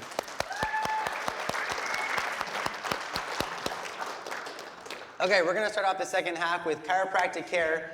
And this is what's so big is if you understand chiropractic for what chiropractic actually is, it makes sense how this helps with everything else that we're going to learn today. Because when you look at chiropractic, what you have to understand is that chiropractic is not about me cracking somebody's neck or making sure that your back pops well, but it's about how do you balance the nervous system in the body. So when you look at the body, God gave us all a nervous system that regulates every single cell, function, hormone in your body. Yes? So when you look at that brain sends a signal all the way down your spinal cord to every organ, cell, and tissue in your entire body. And to make sure that the brain can effectively talk to the rest of your body, the spine that's protecting that has to be in the correct alignment. Does that make sense? So watch this. Well, one thing we always talk about here is that the alignment of your spine over here will dictate the function of every organ on this side. Because if everything is clear over here, your body has the best ability to function and heal and thrive on this side. Because I'm going to show you how this works. When you talk about this concept of being disconnected, okay? I'm going to make this connection this way. So this microphone I'm using right now, because the microphone is connected to a power source, you guys can hear me. The job of this microphone is to amplify my voice so you guys can understand me. Yes? If I disconnect it from its power source, now no longer is this working. But here's the thing. Do I need to go get a brand new mic? Is the mic broken? Is the mic faulty? No, the mic is disconnected from its power source. Just like you, if something is not functioning properly, your body is being disconnected from its power source, most likely, but the moment you reconnect the power, all of a sudden now everything works again. Does that make sense? So when it comes to us and our bodies, most of us have been told, oh, your digestive system's broken, so now you got to take a pill for that. Oh, gallbladder's not working, we'll just take it out. God made a mistake, you don't even need that. Oh, you got headaches. Guess what? Your mom had a headache, so you're going to have headaches. We're all going to have headaches.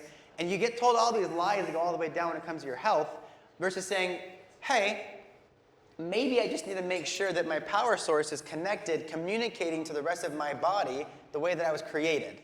Does that make sense? So when you start looking at this from the standpoint of saying, hey, let's make sure that everything is working appropriately before we start to do all the extra stuff, that's why we always say, the thing you'll hear us say a lot in the office is we got to get to the root cause. Are we getting to the root cause of your health by making sure that we're understanding, is your body thriving and functioning how God made it to? Okay? Go to the next slide here. So, look at that guy. So, we are doing something really different today and really exciting is I am going to bring my son Grayson on the stage. Clap it up for Grayson.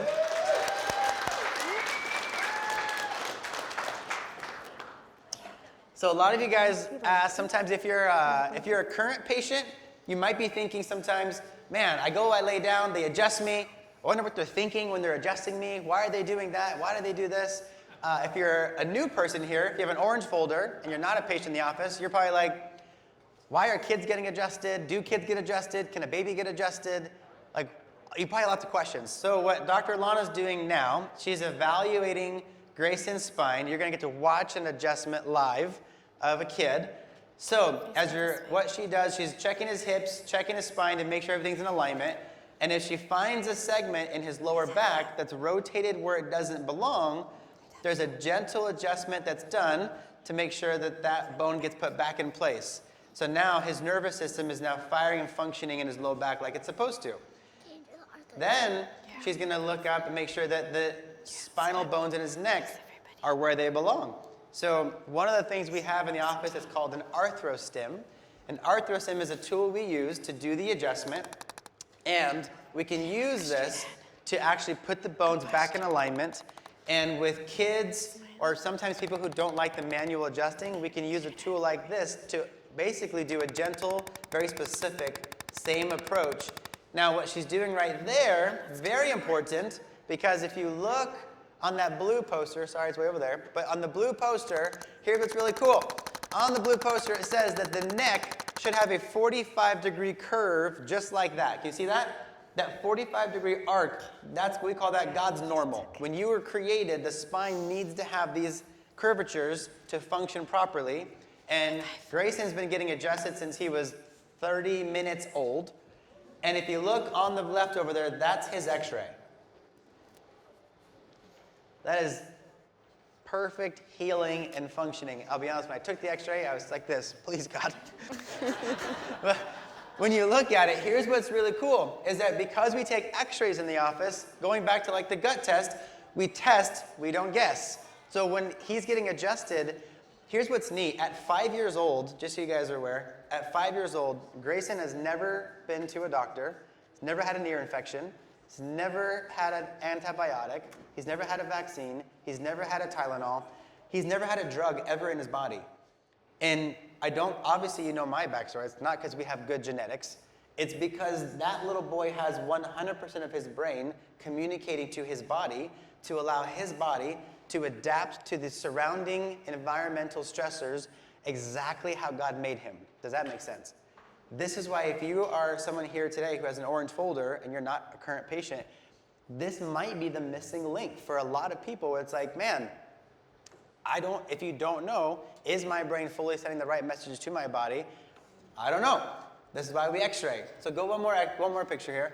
So this is an example here of a girl on the left. When she first came in the office, we took this x-ray, and if you look at her spine, her pelvis, can you see how the pelvis is crooked? You guys see that?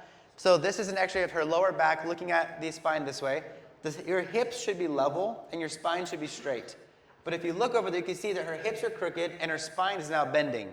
Well, when she came in, she had lower back pain, she had digestive issues, and she was young. She was only 21 years old. And again, you go in to the doctors, and doctors are going to say, you got lower back, here, take this muscle relaxers, you have some gut issues. Well, just maybe try doing this. And nothing worked for her. She came in, we x-rayed it, and we found that there is a rooted problem that her spine was off, not allowing her nervous system to communicate.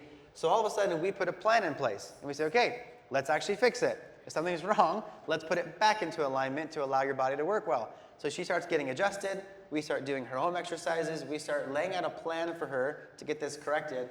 And this other x-ray here was taken 5 months later. And you can see a big difference, yes? So that x-ray on the right, that's how your spine is supposed to look on an x-ray. Now, here's what's really interesting. I've told this story before about her, but she commuted, right? Okay, that sounded wrong in my head. So she lived in North Scottsdale. And when she came to us because she knew Max Living did things more specific and did things different. And when I told her, if you want to fix this, you have to be here 3 times a week for the next however many weeks. And she was like, okay, didn't say a word to me. I had no idea that she lived in North Scottsdale. The other part that was crazy, I had no idea she didn't have a car.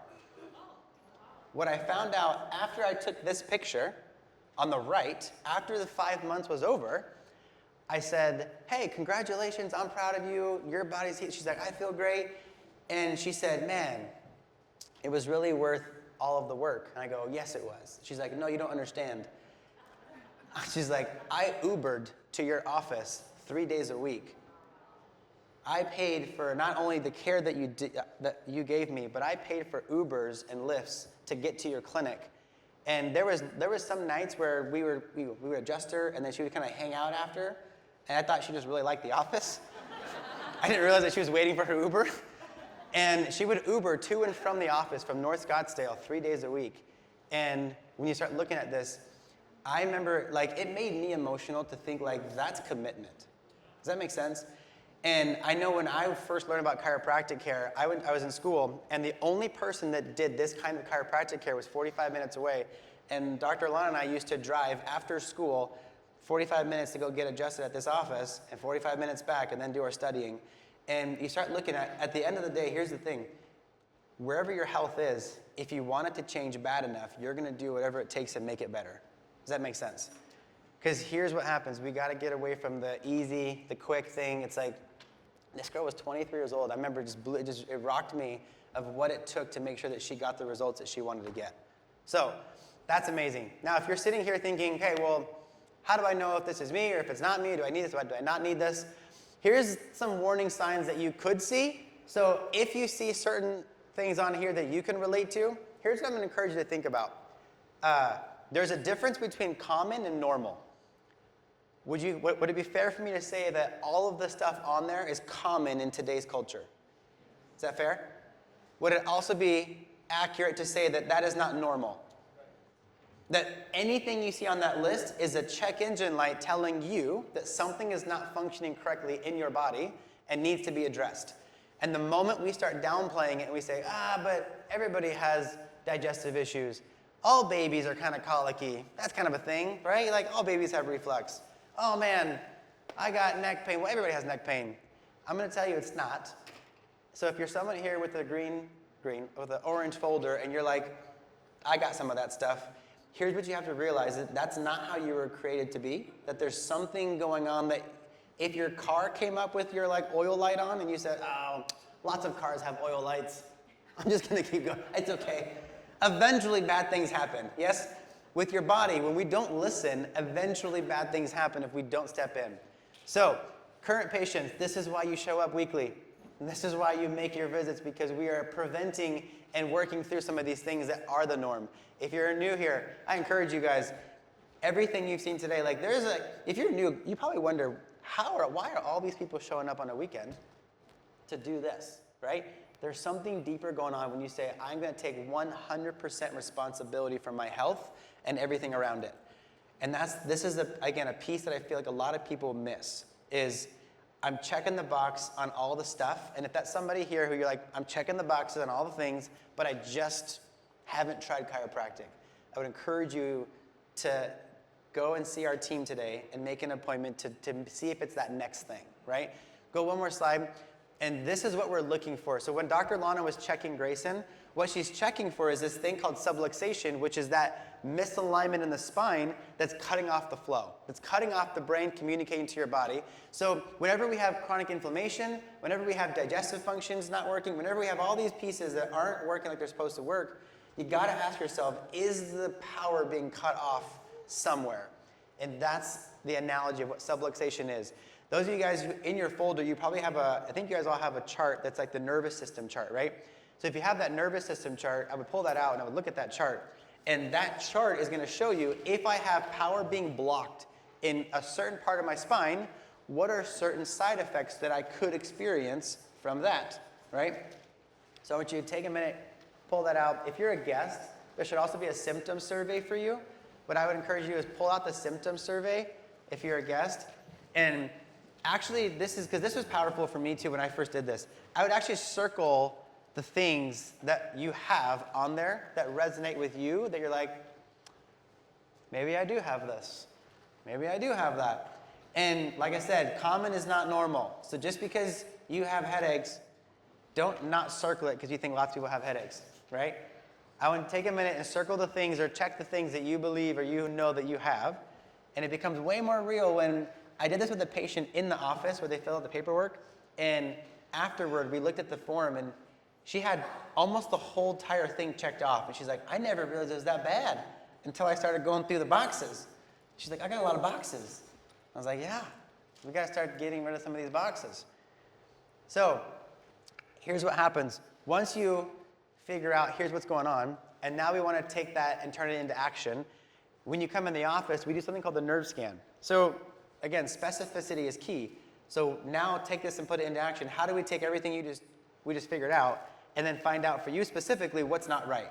And the nerve scan does that. So this nerve scan goes up your spine and actually picks up where in your nervous system are things not working. Where do you have those misalignments? Where is the nervous system being stuck? And how do we figure out where the nerves are overfiring or maybe underfiring, not allowing you to do what you need to do? Then we take the digital x-rays to help your body bring that full contrast together, saying, okay, here's your nerve scan, here's your x-rays, let's figure out what's going on there. Now, if you're a patient here and you've already done all this, you probably are thinking of somebody else who you're like, man, I wish they heard this seminar, or I wish they had the opportunity to come in here. And on the Connect card, we're doing something really cool. If you are a patient and you know somebody who you're like, man, I wish they could have come, but they couldn't make it. Or you're like, I wish so-and-so could have heard that chiropractic could help with something, but I always say it, but they don't ever listen to me, right? We're doing something called a dinner with the doc. The dinner is something we're gonna do in the office to where I'm gonna buy dinner for you and whoever friends you bring, and we're gonna have a chance for me to sit down, do a small recap of this, and then give them an opportunity to understand chiropractic for them. So if you're somebody here who, again, you had somebody like, man, they should have heard this, put their name on that Connect card and put it down for the dinner. Come have dinner with us and let me help them. Does that make sense? And you guys can put that inside the box on the way out. Okay, so last one for this is, if that's you, here's the process. When you come in the office, you'll get an exam with us, you'll get a full consultation, you'll get your nerve scan, you'll get your x-rays, and then we'll sit down with you and actually explain to you, here's what's going on, and give you, like, this is why you're experiencing X, Y, and Z. So typically in the office, that's $210. Today, again, whenever you come to something, we want to bless you for being at something. So today, if you do that, that's just $52. So full consult, x-rays, nerve scan, the whole deal, everything is just $52 if you guys want to do that today. So what we're going to do is, whether you're wanting to do that or not, I'm just grateful that you guys are here as a guest. So what I want to do is, in that back table, they have a bunch of, we just had these brand new gifts made. So I want to bless you guys for being here. So if you guys can, there are crazy hands going back there right there. Look over there. So if you have an orange folder, I want to bless you for being a patient or being someone here today. So do me a favor, go back and see Anne back there. She's going to help get you your gift. And if you're someone who wants to make an appointment and come in the office and know more about this culture and what we're doing, they're going to help you do that as well. Sound good? Okay, let's pray that this next one works. Hi, my name is Katie Withrow, and I'm 31 years old, and I came to Empowerment Chiropractic for a multitude of reasons. I was potentially diagnosed with RA, with lupus, and then it came to congestive heart failure. When I walked in the door, I was extremely frustrated. I didn't trust a lot of clinicians. I was just completely heartbroken. It seemed like my life was falling apart. I could barely stand, and I could barely walk because I had so much joint pain. I had so much swelling in both my ankles and feet, and just overall inflammation. I also was at a time where, because my physical health was starting to decline, so was my mental health. And I was probably about 4 weeks out from not being here anymore. I think the reason why I got to that place was I was very familiar with self-abusive and harmful activities as coping skills, whether it was drug addiction, whether it was alcohol addiction. You know, there was a lot of physical, emotional, and sexual abuse in my background. So over time, when that happens to somebody, they start to really, their default is, well, why is this a life worth living if these things keep happening? And I think I even, God was just so present in my life in all those stages. I don't know why I couldn't see that when I was in that season again, where I think the biggest thing was my body was failing me and I was failing myself in life. And I was at a point where, you know what, let's just make the ultimate decision and just end it. I was so angry at God when I walked in here. And I remember just sitting here and looking at the library, hearing the music, seeing all the faith-based books, the worship music, seeing the literal Holy Spirit light come off the staff. My flesh was so irritated, but the Holy Spirit in me was like, you're home, keep going, And oh man, I just can't thank you guys enough. If I didn't have the treatment plan again of coming here 3 times a day, I would have totally succumbed to the enemy. And I know I have such an incredible story to tell, and I cannot wait to continue to do God's work. And they've been so gracious to show me his love. Because they're such strong believers, they were showing me Jesus with skin on, and that's how God was talking to me, was through them. For me to be able to be at a point where I was literally hanging by a thread, and I didn't know where to go, and I felt like God was so far away. But to actually look back now on this season and to see that he was there every step of the way. And I think I told Dr. Mike one day was, I heard Jesus through you. I heard God through you. Thank you so much for being obedient, because it's my deliverance. I have hope, and Jesus is my hope, and I just can't thank you guys enough for allowing me the opportunity to just be reintroduced and to just be able to solidify that faith that I've always had. It's the most precious thing to me, and this place and the way that it's led, it saves lives. It doesn't just change your life, but it literally saves your life. I have my Jesus back, and I'm never letting go of him again. So we're gonna transition. So again, if you have I'm colorblind today. I know. If you have an orange, I haven't taken my Foundation 3 yet. If you have an orange folder, go in the back right now, go see Ann, and then we're gonna transition into some exercise stuff. So go and see Ann, and then we're gonna jump into exercise.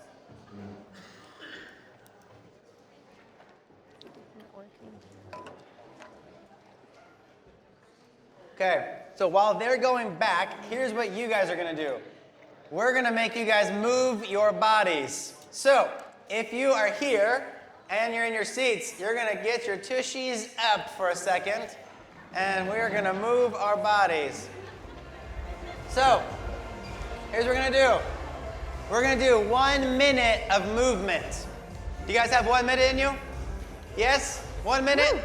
Okay, we're gonna wake the body up. I'm gonna show you how when you move your body for 1 minute at a high intensity rate, you can activate the brain, wake up the brain, and your whole body feels different, okay? Do we have our timer on the clock? First move, we're gonna do 2 movements. The first movement is gonna be air punches. So as fast as you can. If you want a little more, you can do a squat while you're doing it. We're just gonna roll with it. And the second movement is gonna be quick feet. Are we going? That's okay. You guys keep going. I'm gonna count it because there was a counter. I promise you. Okay, remember, here's the cool thing about these workouts. You get into it once you put into it. The harder you punch, the better you're gonna get. The slower you punch, the slower you get. Look at that. She gets the prize over there. She gets the prize. Nursing a baby and doing the workout. Let's go, guys. Okay, now we're gonna move to the quick feet. Everybody, guys, chop your feet as quick as you can. Right in place. Here's what's great. When we travel and we're in Orlando on seminars and we have no gym and we're in our hotel room, this is what we're doing in the morning. There's no excuse to not move your body. Wherever you are, you can move your body. You can get your heart rate up. You guys see that? You don't need the excuse of not having equipment goes out the gate. You wake up, you go in your living room, you move your body. The faster you move it, the faster you wake up the brain. Amen? And relax. Are we done? Okay. Now have a seat. Woo!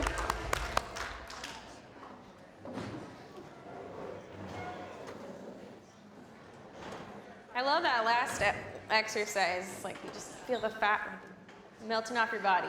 You can think of it like that. All right, guys, movement is key. Did you guys know that just 6 minutes of HIIT exercise can actually elevate and dramatically elevate your BDNF, which is a key neurotrophic factor that supports brain health and longevity. So just 5 more minutes of that, right? We can all do that. I think so. Yes? Woo! All right, exercise is is the prime intervention for obesity, for our obesity epidemic and metabolic health. It's a stimulus to tell the body to stay metabolically active. So if you look at the history of Americans, pre-industrialization, like 1800s, almost 100% of Americans lived on a farm and had to work daily just to survive, just to be able to eat, right? They had gardens that they had to work in to grow things. They had their own livestock, and it was physical, hard labor. Fast forward, that's most of history, right? And then fast forward to today, less than 1% of people live on a farm. Most of us don't have our own animals and gardens. There are people that are starting to do that now, which is great, but the point is our activities of daily living have completely decreased, and now a lot of people, wake up in the morning, sit down, maybe eat their breakfast, get in their car, they're sitting, get to work, and they sit for 8 hours, come home, and then sit on the couch, right? It's like we're literally just sitting all day long. So now we have to kind of create or come up with creative ways to implement movement into our life. When it comes to food, again, we went from working for our food to then there started being like farmers markets, so people would go get their food somewhere, then grocery stores, then supermarkets. Then now, people can order their groceries online. And then now with like the click of a button, like people can bring you your food with like Uber Eats and everything. You don't even have to prepare it anymore. So it's pretty crazy to see the contrast in a short amount of time. So I wanted to mention the underestimated power of walking.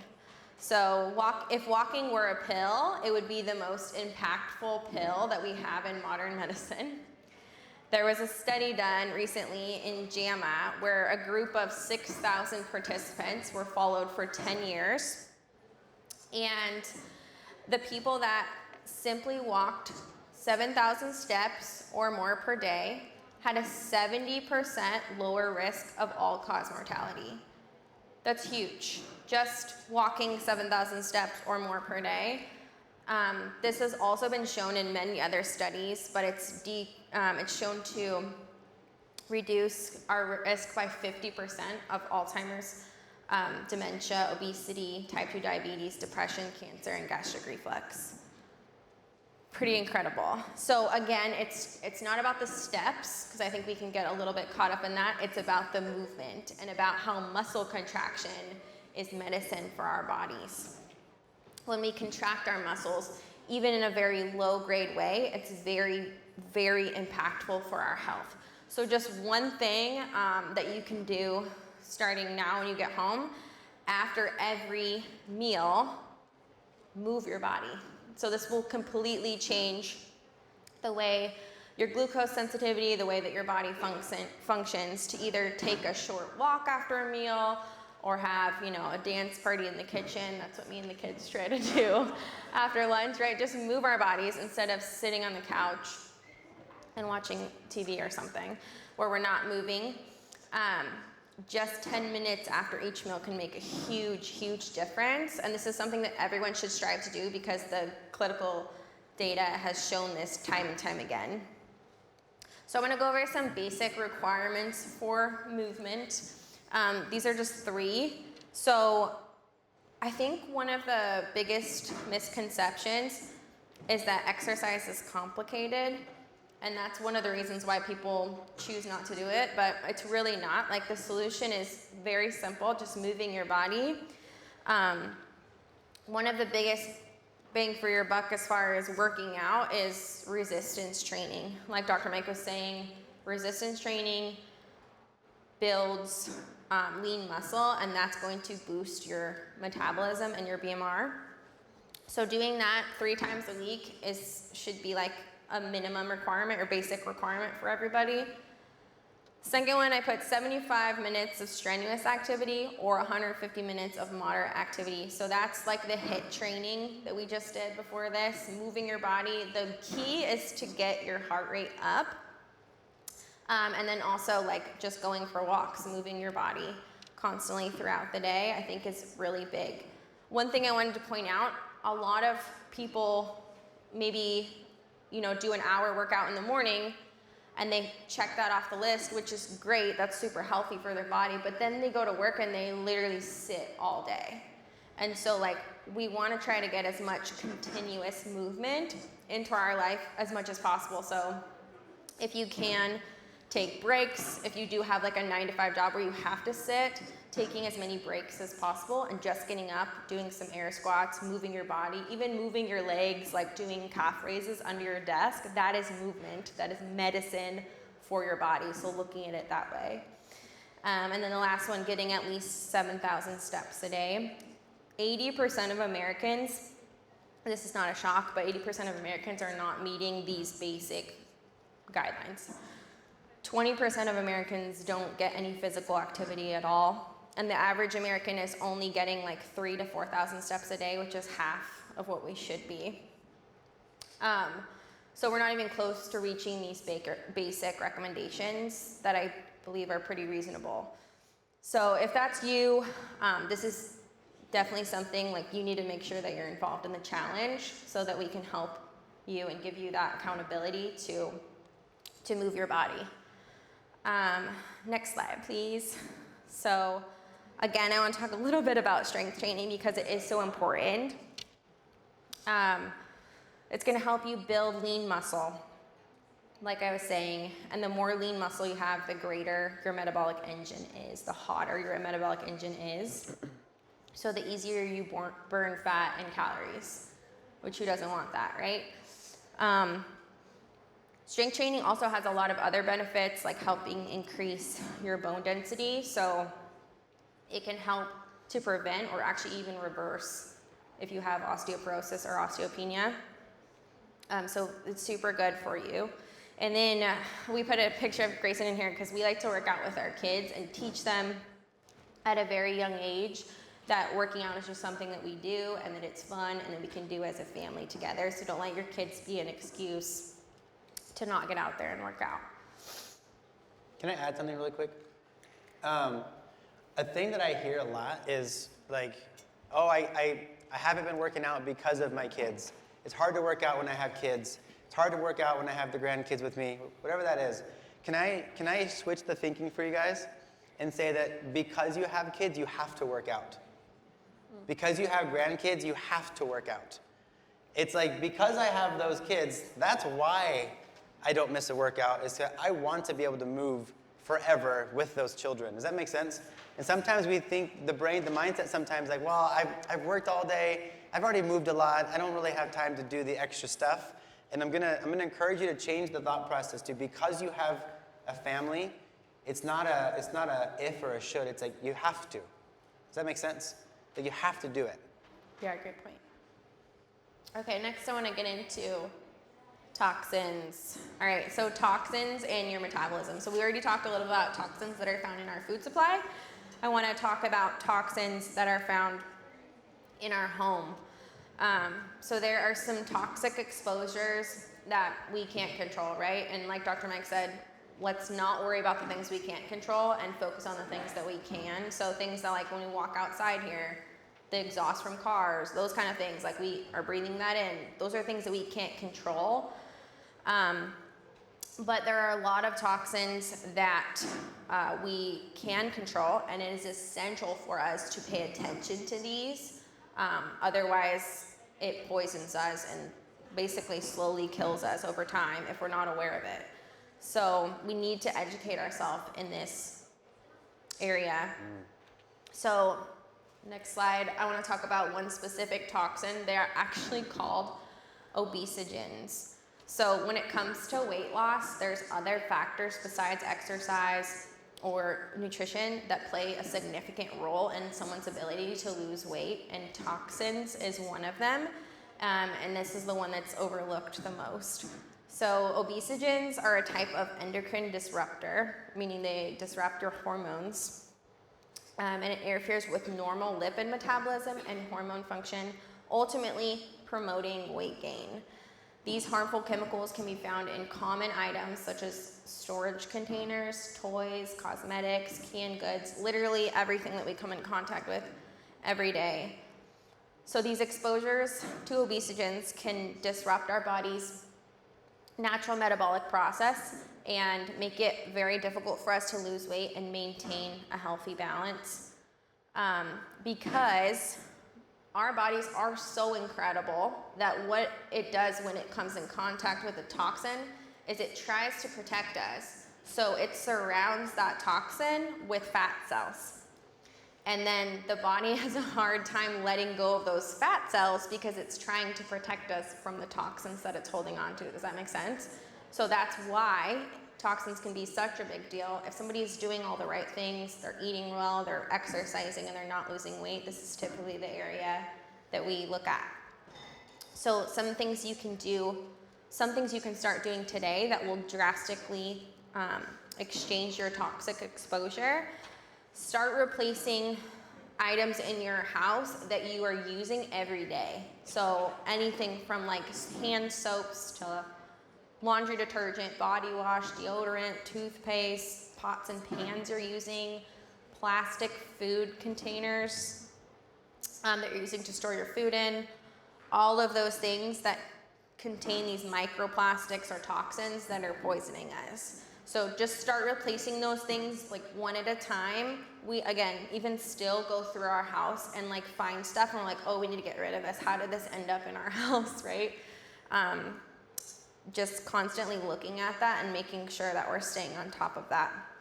So I could talk about toxins for a very long time and I won't today, but I want to give you guys a resource of where you can go to learn more for yourself as well. So the environmental working group, which I mentioned already with food, they also have non-toxic things that you can look at to make sure that it's good non-toxic material, or like soaps and every lotions, sunscreen, all of those things. So ewg.org, if you want to write that down, ewg.org. It's a great resource to find actually clean products, because now what you have is all these companies promoting that they're non-toxic and clean, but they're actually not, and there's still poisonous things in their material. So you want to be careful of that as well. So that's a really good resource. We can trust EWG for that. If you want to learn more about toxins, we have a detox seminar coming up April 16th in our office at 6:15. It's on your Connect card, so go ahead and check that if you guys want to come to that, so you can save your spot and get signed up there. Okay, last section. You guys ready to finish strong? Okay, I saved the brain function for the last. I'm making you guys work hard here. So, who's heard this quote by Jim Rohn? You are the average of the top 5 people you spend the most time with. Yes? I'm going to put a twist on it for you guys today. When you think about these top 5 people you spend the most time with, how many of us can agree and know that salvation is the number one thing we're living life for, right? Can I say that? How many of you guys could confidently say the Holy Spirit is one of the top 5 people that you spend the most time with? If the Holy Spirit is not one of your top 5, I would encourage you today that we need to make a shift and start making sure that that's an intentional thing. Because when you look at who's guiding you, those top 5 people, you become like. You start acting like them. You start to be influenced by them. So if I want to be influenced by, and I want to be acting like, more like Christ, then the Holy Spirit should be one of my top 5. Does that make sense? Here's the other thing. The other 4 people, do a self-deep dive on who are those people. Are those people that should be in those top 5? I'm going to just ask that question. Who are the other 4 people that should be there? And are you doing something to help be, like who, I would used to say this, you have your top 5, somebody else might have you in their top 5. Does that make sense? And the question I always ask myself is, if I'm in somebody else's top 5, unfortunately, the poor girls that work for me, I have to be in their top 5 probably. So the idea is this, I want to make sure that I am constantly doing my best to be the best version of me so that they're getting somebody great in their top 5. Does that make sense too? So why is it important that every day we strive to be our best? We strive to lift ourselves up? It's because you might be in somebody else's top 5, and let's make sure that you're being the best influence for that person, guiding that person to something great. Does that make sense? Because sometimes things will work harder for things if it's not for us. Like if I told you to go to the gym tomorrow at 5 a.m., you probably wouldn't do it. But if I said, hey, I'm going to be there, I'm counting on you to be there with me at 5 a.m., the chance of you showing up might be greater. If you know that you're doing something for somebody else, we typically go the extra mile for that person, yeah? So knowing, and you keep that in your mind, that if I'm somebody else's top 5, let's make sure that I'm working really hard to make sure that I'm in a good place, that I'm proud to be that person's top 5. Is that a good mindset tip for you? Okay, next one is going to be, the next one. Go ahead, one more. Okay, who's read Atomic Habits? Okay, super good book. Here's what I'm going to scale this book down really fast for you and say this. Here's your take-home points. When it comes to goals versus systems, January 1st, we all set goals, yes? We all have a goal. This is my year. We're going to accomplish everything. Do you guys know that 90% of people's goals they set are given up by February 1st? That's the stat. Here's where, how do you make goals work? How do you make this thing stick? There's a difference between a goal and a system. A goal is all about the result that you want to achieve. However, the system is about the process on how you're going to achieve that goal. Does that make more sense? So here's why I love this challenge. The challenge that we're going to set off is not about the 10 pounds you want to lose. The challenge is about the process and how to lose the 10 pounds. So you set the goal on what you want. The process is now, what am I going to do to get that? So if I say, I want to read the Bible more. Great. The process is going to be, I'm going to wake up at this time, and here's what I'm going to read, and here's how I'm going to do it. Does that make sense? So here's what I'm going to do. I want to give you guys a few minutes. I want you to write down, if you know that you have a goal that you've already written, I want you to write down now, what's the process to achieve that goal? Okay? On your notes page, I'm going to give you guys just a minute or two here. If you don't have a goal that's on top of your head, this might be a good time to think about. After I leave today, what's a goal that I want to put in place? And then I want you to give yourself, what's the process for me to make sure that goal actually happens? Go ahead and take a minute. As you're writing, here's what I'm going to do. I want you to think about this as you're going. A quote that helped me when I was doing this was, we will rise to the level of our dreams, but you're going to fall to the level of your systems. We all have dreams, and we're going to dream big, but you're going to fall to the detail of your system. So this is why the systems are so important. In fact, one of the mantras that I used to always tell myself as you guys are finishing up this part is, be completely committed to the process and be fully detached from the outcome. Be fully committed to the process and fully detached from the outcome. That means that if I have the goal to do blank, I'm going to commit myself to the process and I'm not going to waver. And if it happens, that's God's plan, right? But I'm going to commit to my part. So whatever your part is, whatever you can control, you stay 100% focused on your part and you be detached from whatever that is. I can't control that, but I can control this. Does that make sense? Okay, the next one we're going to go to is, there should be that wheel, I believe. Yeah, grab the wheel out of your thing. This is probably one of the most powerful exercises that I've done and seen. And me and Dr. Alanna, we do this exercise, I would probably say every 6 months, we reevaluate this in our own life. So I would encourage you that this would be something you should do probably every 6 months. It's super powerful. So on your thing, you're going to have a bunch of different sections, and they're all labeled: physical, business, finances, whatever. I want you guys to look at it like this. If the center of this pie chart here was 0, and this was a 10, I want you to fill it in or grade yourself between 0 to 10 on where you are currently in your life. So in your finances, where are you, 0 to 10? Not where do you want to be, or don't make an excuse like, well, but this is happening. Like, where are you right now? What's an honest number you would give yourself, 0 to 10? And I want you to put a number in each of those sections. Go for it. If you're sitting here with the spouse, don't let them look at your paper.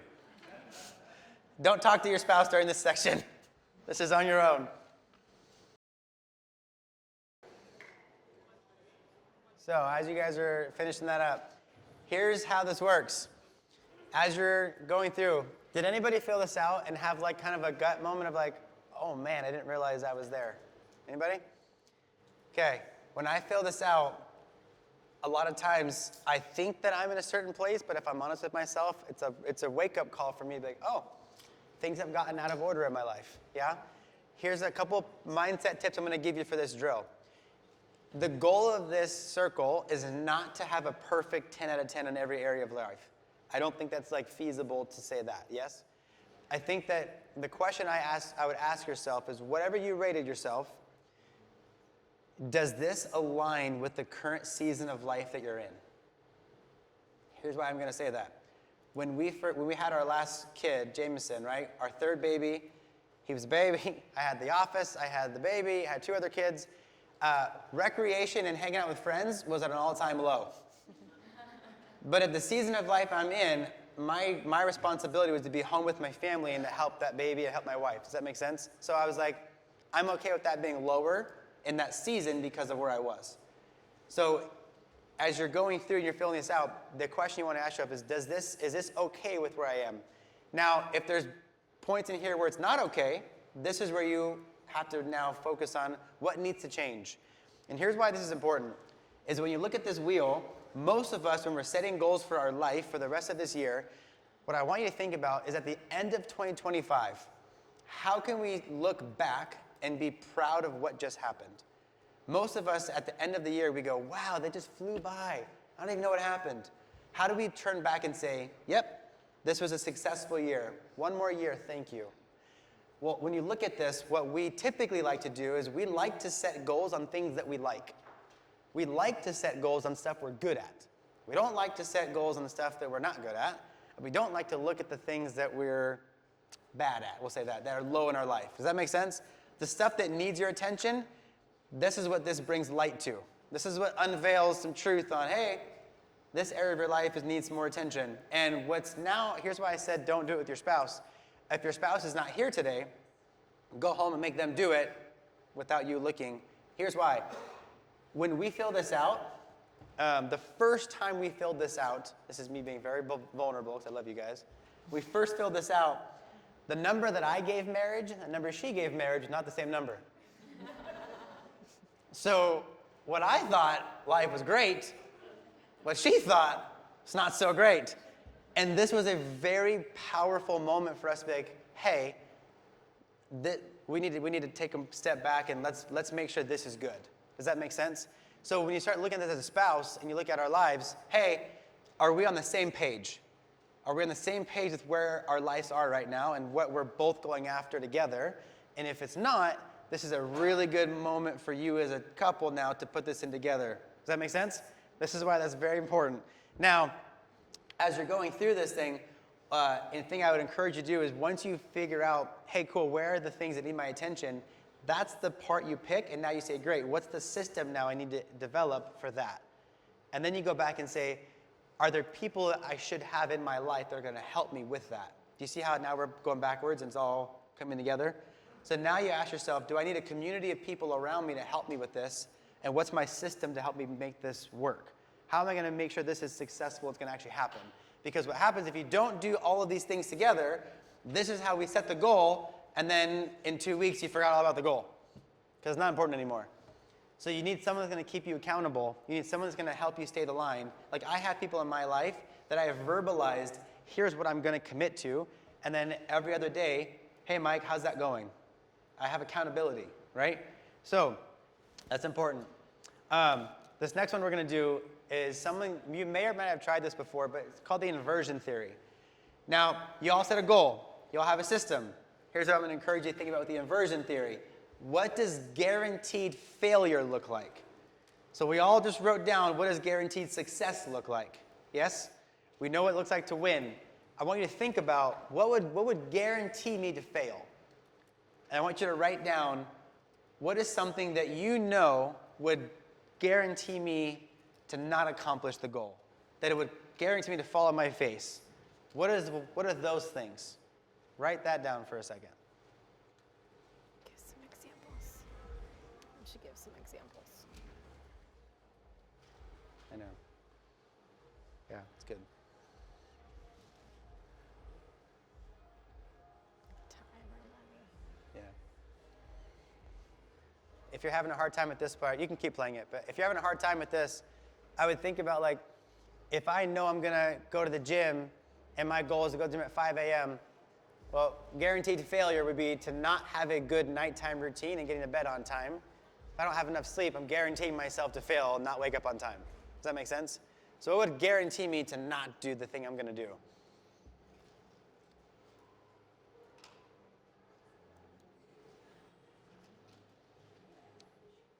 It's kind of tough when you think about it sometimes, because you're like, no, we don't really think about this side.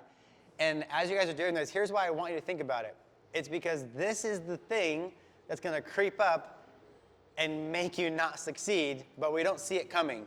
So like when I played football, and we always had to think about what's the other team going to try to do to not let us score, and you have a game plan for it.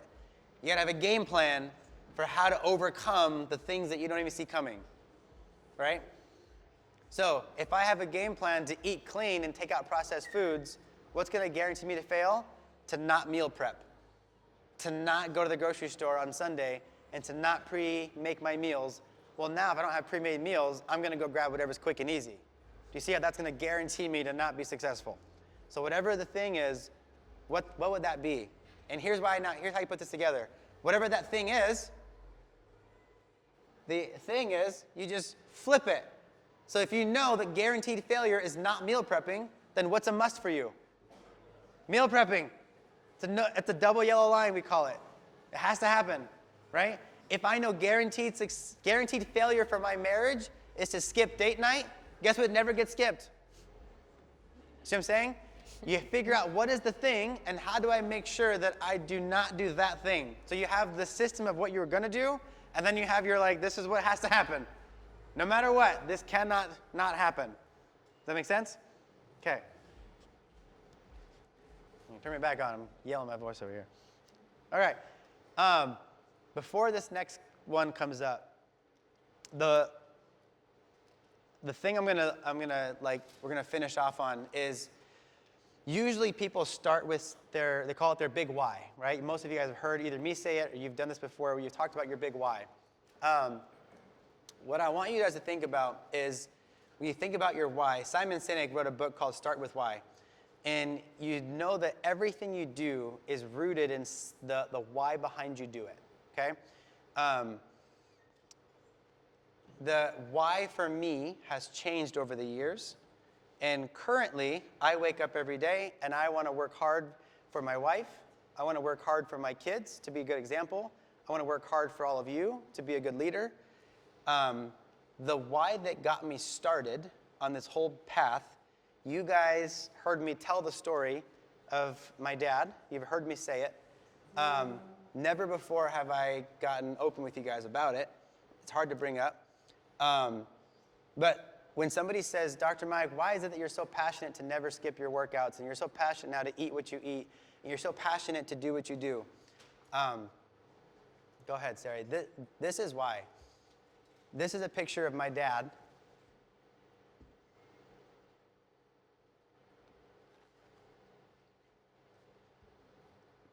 For 4 months, I stared at that picture. I stared in the ICU for 4 months. And I prayed that he would open his eyes. He was unconscious in a coma for 4 months in the ICU after having his heart surgery. And I remember every day driving to the hospital, I would sit by his bedside, and I would sit there with my dad. And I remember thinking to myself, there was a lot of emotions, there was a lot of anger, and I was angry that I was so mad, Dad, why didn't you try harder? Why did you get yourself here? And I've worked through a lot of things over the years, but here's what I want you guys to see is that knowing what I know now, when I look at that picture, it's a reminder for me that never will I let my wife or my kids be in that position to see me there.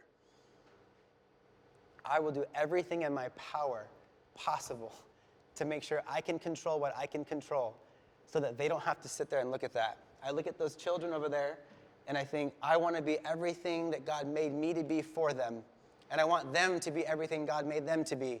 And if I can control my lifestyle, and I can control what goes in my mouth and what I put on my body and how I move my body and how I keep myself aligned, if I can control those things, this is what true discipline comes down to, is what are you controlling with your body? Because here's the thing is that Every one of us here in this room have someone that we love and care about. And the last thing we want is to sit there and have that image of that person in that place. Does that make sense? And, you know, it used to bring a lot of anger to me, and now it drives me so much to think the moment that I wanna not follow my plan, I go back to this picture, and now there's no amount of me wanting to get an extra nap or get an extra this and that that's gonna overpower that image. Does that make sense? Here's what I'm gonna tell you, that all of you in this room, you have your own thing, your own why, your own purpose, your own thing that's gonna drive you. What I want you to anchor to and what you need to think about, what is the thing that is gonna make you get up when you don't want to and do the thing you don't want to, but you know that you should? You have to have that thing. Because we're gonna go through seasons of life where stuff gets hard, where you're like, it's easy when it's easy, but when it's hard, how do you keep doing the hard things during a hard season? Does that make sense? And when you're going through those moments, that's when you have to be anchored to something so deep and so great that it doesn't matter what it is. It doesn't matter what the devil tries to put in front of me. Listen, I will crawl through broken glass to make sure that this happens, right? So, what I want you to do is take a minute and I want you to write down, what is that thing gonna be for you? What is that thing that's gonna anchor you to make sure that no matter what, you do not quit when it comes to your health and your well-being? That after this day, when we walk out of this room here in a few minutes, what is gonna be the thing that's gonna say, hey, I was all excited about the challenge, I was all excited about my testing, but you know what? Life's going to try to throw a wrench in there. How do you anchor yourself back to make sure that you will not back down from what you know you have to do? Write that big why thing for you.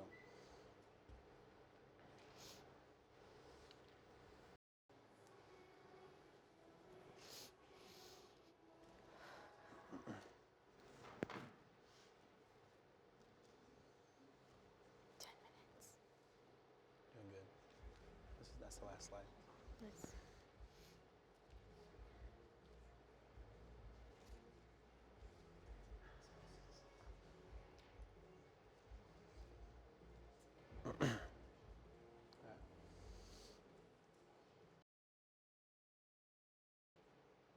All right, everybody got your big why? If you're a patient in the office, because you know me, you know that I love you so much, you know that come next week, I'm going to ask you these questions, that my team are going to ask you these questions, because whether you did the challenge or you don't do the challenge, the fact that you're here today, I'm going to try to help hold you accountable to whatever the thing is. So our conversations next week in the office are going to be about what is your thing that you're going to stick to, who's your accountability person, what is your system, what's the why that's going to ground you. This is your homework as you think about what to do after today, right? So as we wrap up today, here's what I want you to anchor around. There has to be an action step. There has to be something. Don't walk out. Don't spend 3 hours here today and then go home and do the exact same thing before you came. Don't be the same person that you walked in with. Walk out of here different. Walk out of here thinking, I'm going to implement something into my life. So out of these things, number one, I pray that you fill out your Connect card, because that's going to help us to make sure that we can keep this momentum going in your life, right? We have a lot of things coming up in the office. Help us to make sure we get you guys connected going forward. If you're a patient and if you're a new person here and you hadn't made your appointment, again, I would make sure before you leave, sign up. Let us take this journey with you guys. I would love to meet you guys in the office. And the other 3 things are these things. If you haven't yet, make sure you grab your bundle. Make sure you're getting your discount on your bundle. If you need the test kit, it's not for everybody, but if you need the test kit, get your test kit.